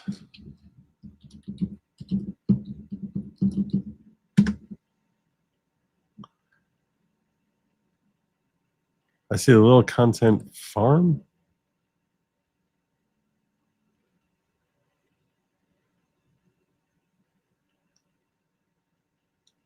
They have 834 subs.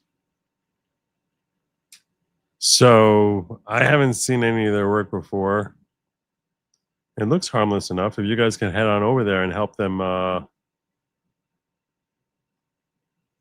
like to tell also anybody watching, if you haven't subbed to Jim Tells You yet, please go do that. That would be nice. That's a great idea. You should. It will be helpful if you put your stuff in the private chat there, so I can add that in.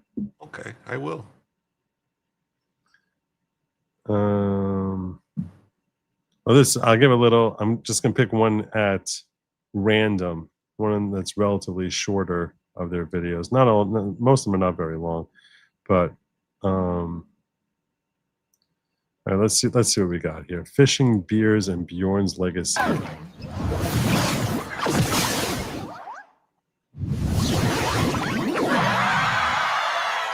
The following program is presented according to the Fair Use Act. Viewer discretion is advised. Welcome our sweet and sensual chat. Today our sweet Bjorn is starting his morning off with some beers and fishing. He explains here how his outfit helps him outdoors in this clip.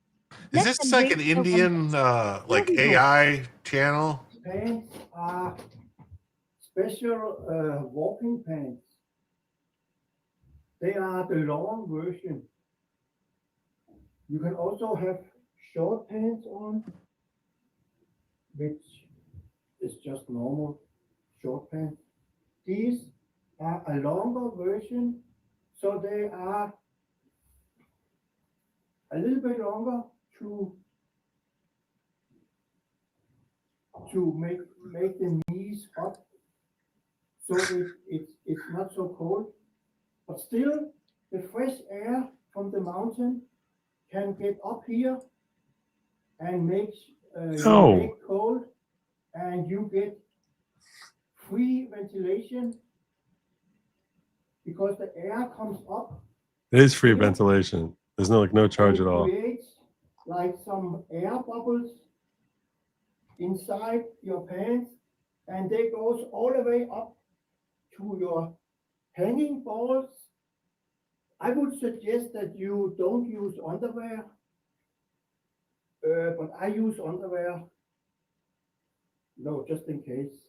Just in case. And then the air can actually circulate here like a wind turbine, and the balls will, when you walk, they will they will like when you walk. Uh-huh. Your balls I think this is a channel that's taking clips. Like, this is somebody else. This is a person that's a streamer. Like, if I'm not mistaken, this Bjorn guy is a streamer that streams, like, very popular streamer. And this person's taking like clips. I don't know. Like, I this don't might know. be a clip channel, maybe. She is fighting the good fight. That's true. I don't know what that is. I don't know. That's what Let's Go Brandon wanted me to urge people. They're at 800 subs or so. So if folks want to go on over there and check, God bless. And give him an ad. God bless. That's called the little content. So I had one last palate cleanser that I wanted to give you all. One last one here before we get on out of here. I do expect to be streaming Charlie Kirk's funeral starting at, you said 3 p.m. on Sunday? 2 p.m. Eastern, I believe. 2 p.m. Eastern. 2 p.m. Eastern. 6 p.m. in the evening on Sunday. 6 p.m. Starting at 6 p.m. in the evening on Sunday. No, I do plan on streaming that. So I hope you'll check it out with me. And yeah. And so make sure you check for that. This is something that I thought was a good clip of Tim Pool, my friend Tim Pool, who I wanted to share with you, which I thought he did a great job here. Seen this? That's him. Holy shit. But you say the left is a cult. That is a very small percentage of people. It's a I can cult. do the same thing with the right. They're completely insane. Look at these nutbags on Twitter. You'd be wrong. RFK Jr., former liberal. Tulsi Gabbard, former liberal. Donald Trump, former liberal. Elon Musk, former liberal. Colin Wright, former liberal. Tim Pool, former liberal.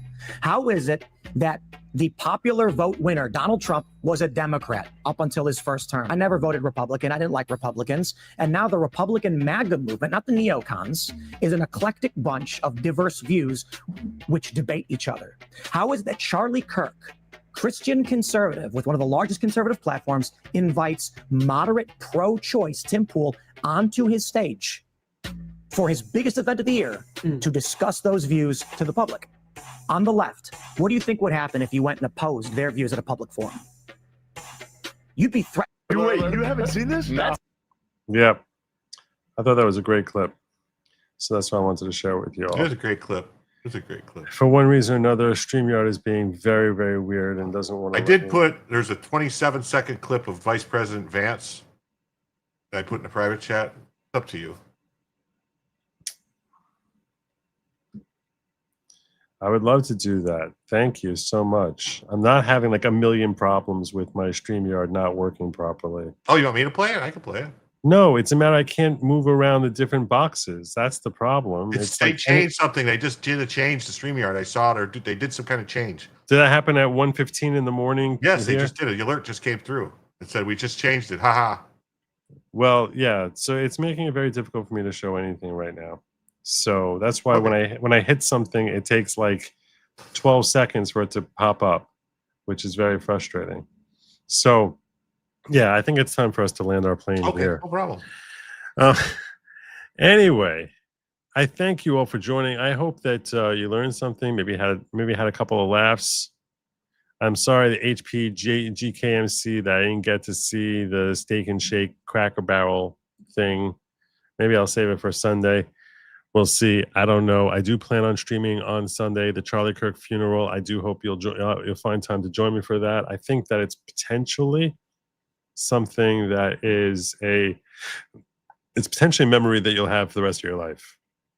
That's why I think it's significant. I think what we saw, I think what we lived through over the last 10 days is something that people will be talking about decades from now. Well, now I have to show up. So I'm thinking I might even, I'm thinking that I really want to cover this, and I'm going to urge all of you to join me, because this would be an opportunity for us to remember Charlie Kirk, to further cement his legacy. I was talking to someone today and I told them that, there's a sad irony that through his martyrdom, he does rise up to a completely different level than he was in life. Like in life, I don't think anyone would have said that in the conservative movement, Charlie Kirk is a figure who's, let's say, bigger than Rush Limbaugh, whom many people consider the father of modern conservative talk. And I think he is now. And that's my point. Through his martyrdom, I think a lot of people are comparing Charlie Kirk to like Malcolm X. I'm comparing him to Martin Luther King. Through his martyrdom, I think that he ascends to being the permanent role model for conservative perspective and an influencer, which I think probably surpasses Rush Limbaugh. And I mean, he went from having 3,500 chapters to 37,000. 54,000. 54,000. I mean, it's just more and more chapters in high schools and colleges across the country. Kirk said that he wished that if in his lifetime, if he could get 20,000 chapters, that it would be a complete success and better than he ever imagined. Yeah. And it's terribly sad that through his death that he has accomplished that and more than doubled his lifetime expectations. But that now all that's left is, we have is like clips of him and different things that he's said, but his perspectives will be echoed and continue to echo for decades, if not longer. Much as Martin Luther King is like, a hallowed name for the left, I think that it would not be at all surprising for Charlie Kirk to then he's now entered that pantheon. And that's why live watching his funeral is something that I think you're probably gonna, I think it's an experience that I think most people will feel that their time is well spent.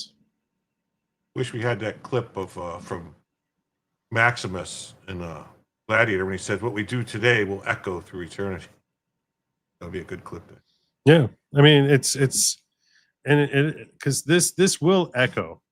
This will echo for as long as this, for the whatever centuries this country is what it's supposed to be.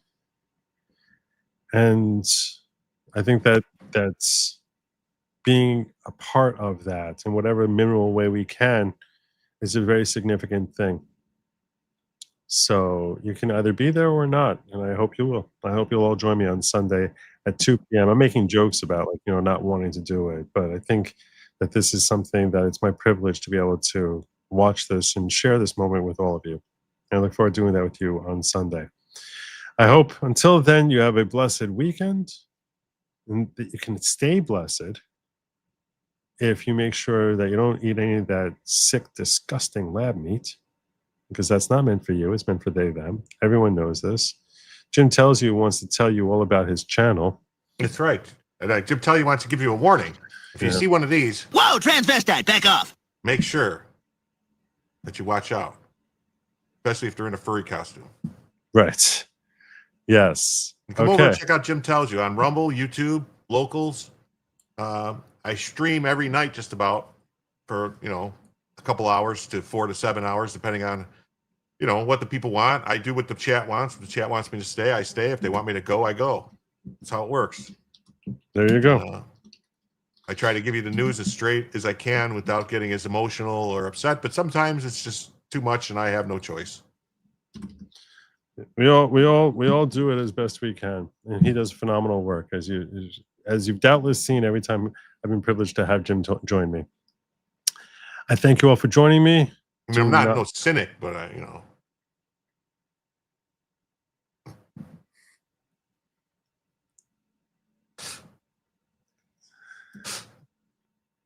I'm just messing around, dude. I had a great time tonight, Joe. I had a couple of good jokes that I had to put away because I was like, I can't say this. No, it's too soon. To not eat the bugs. Don't do it. Just don't do it. Have a good night, everyone. As always, thank you for joining. Godspeed.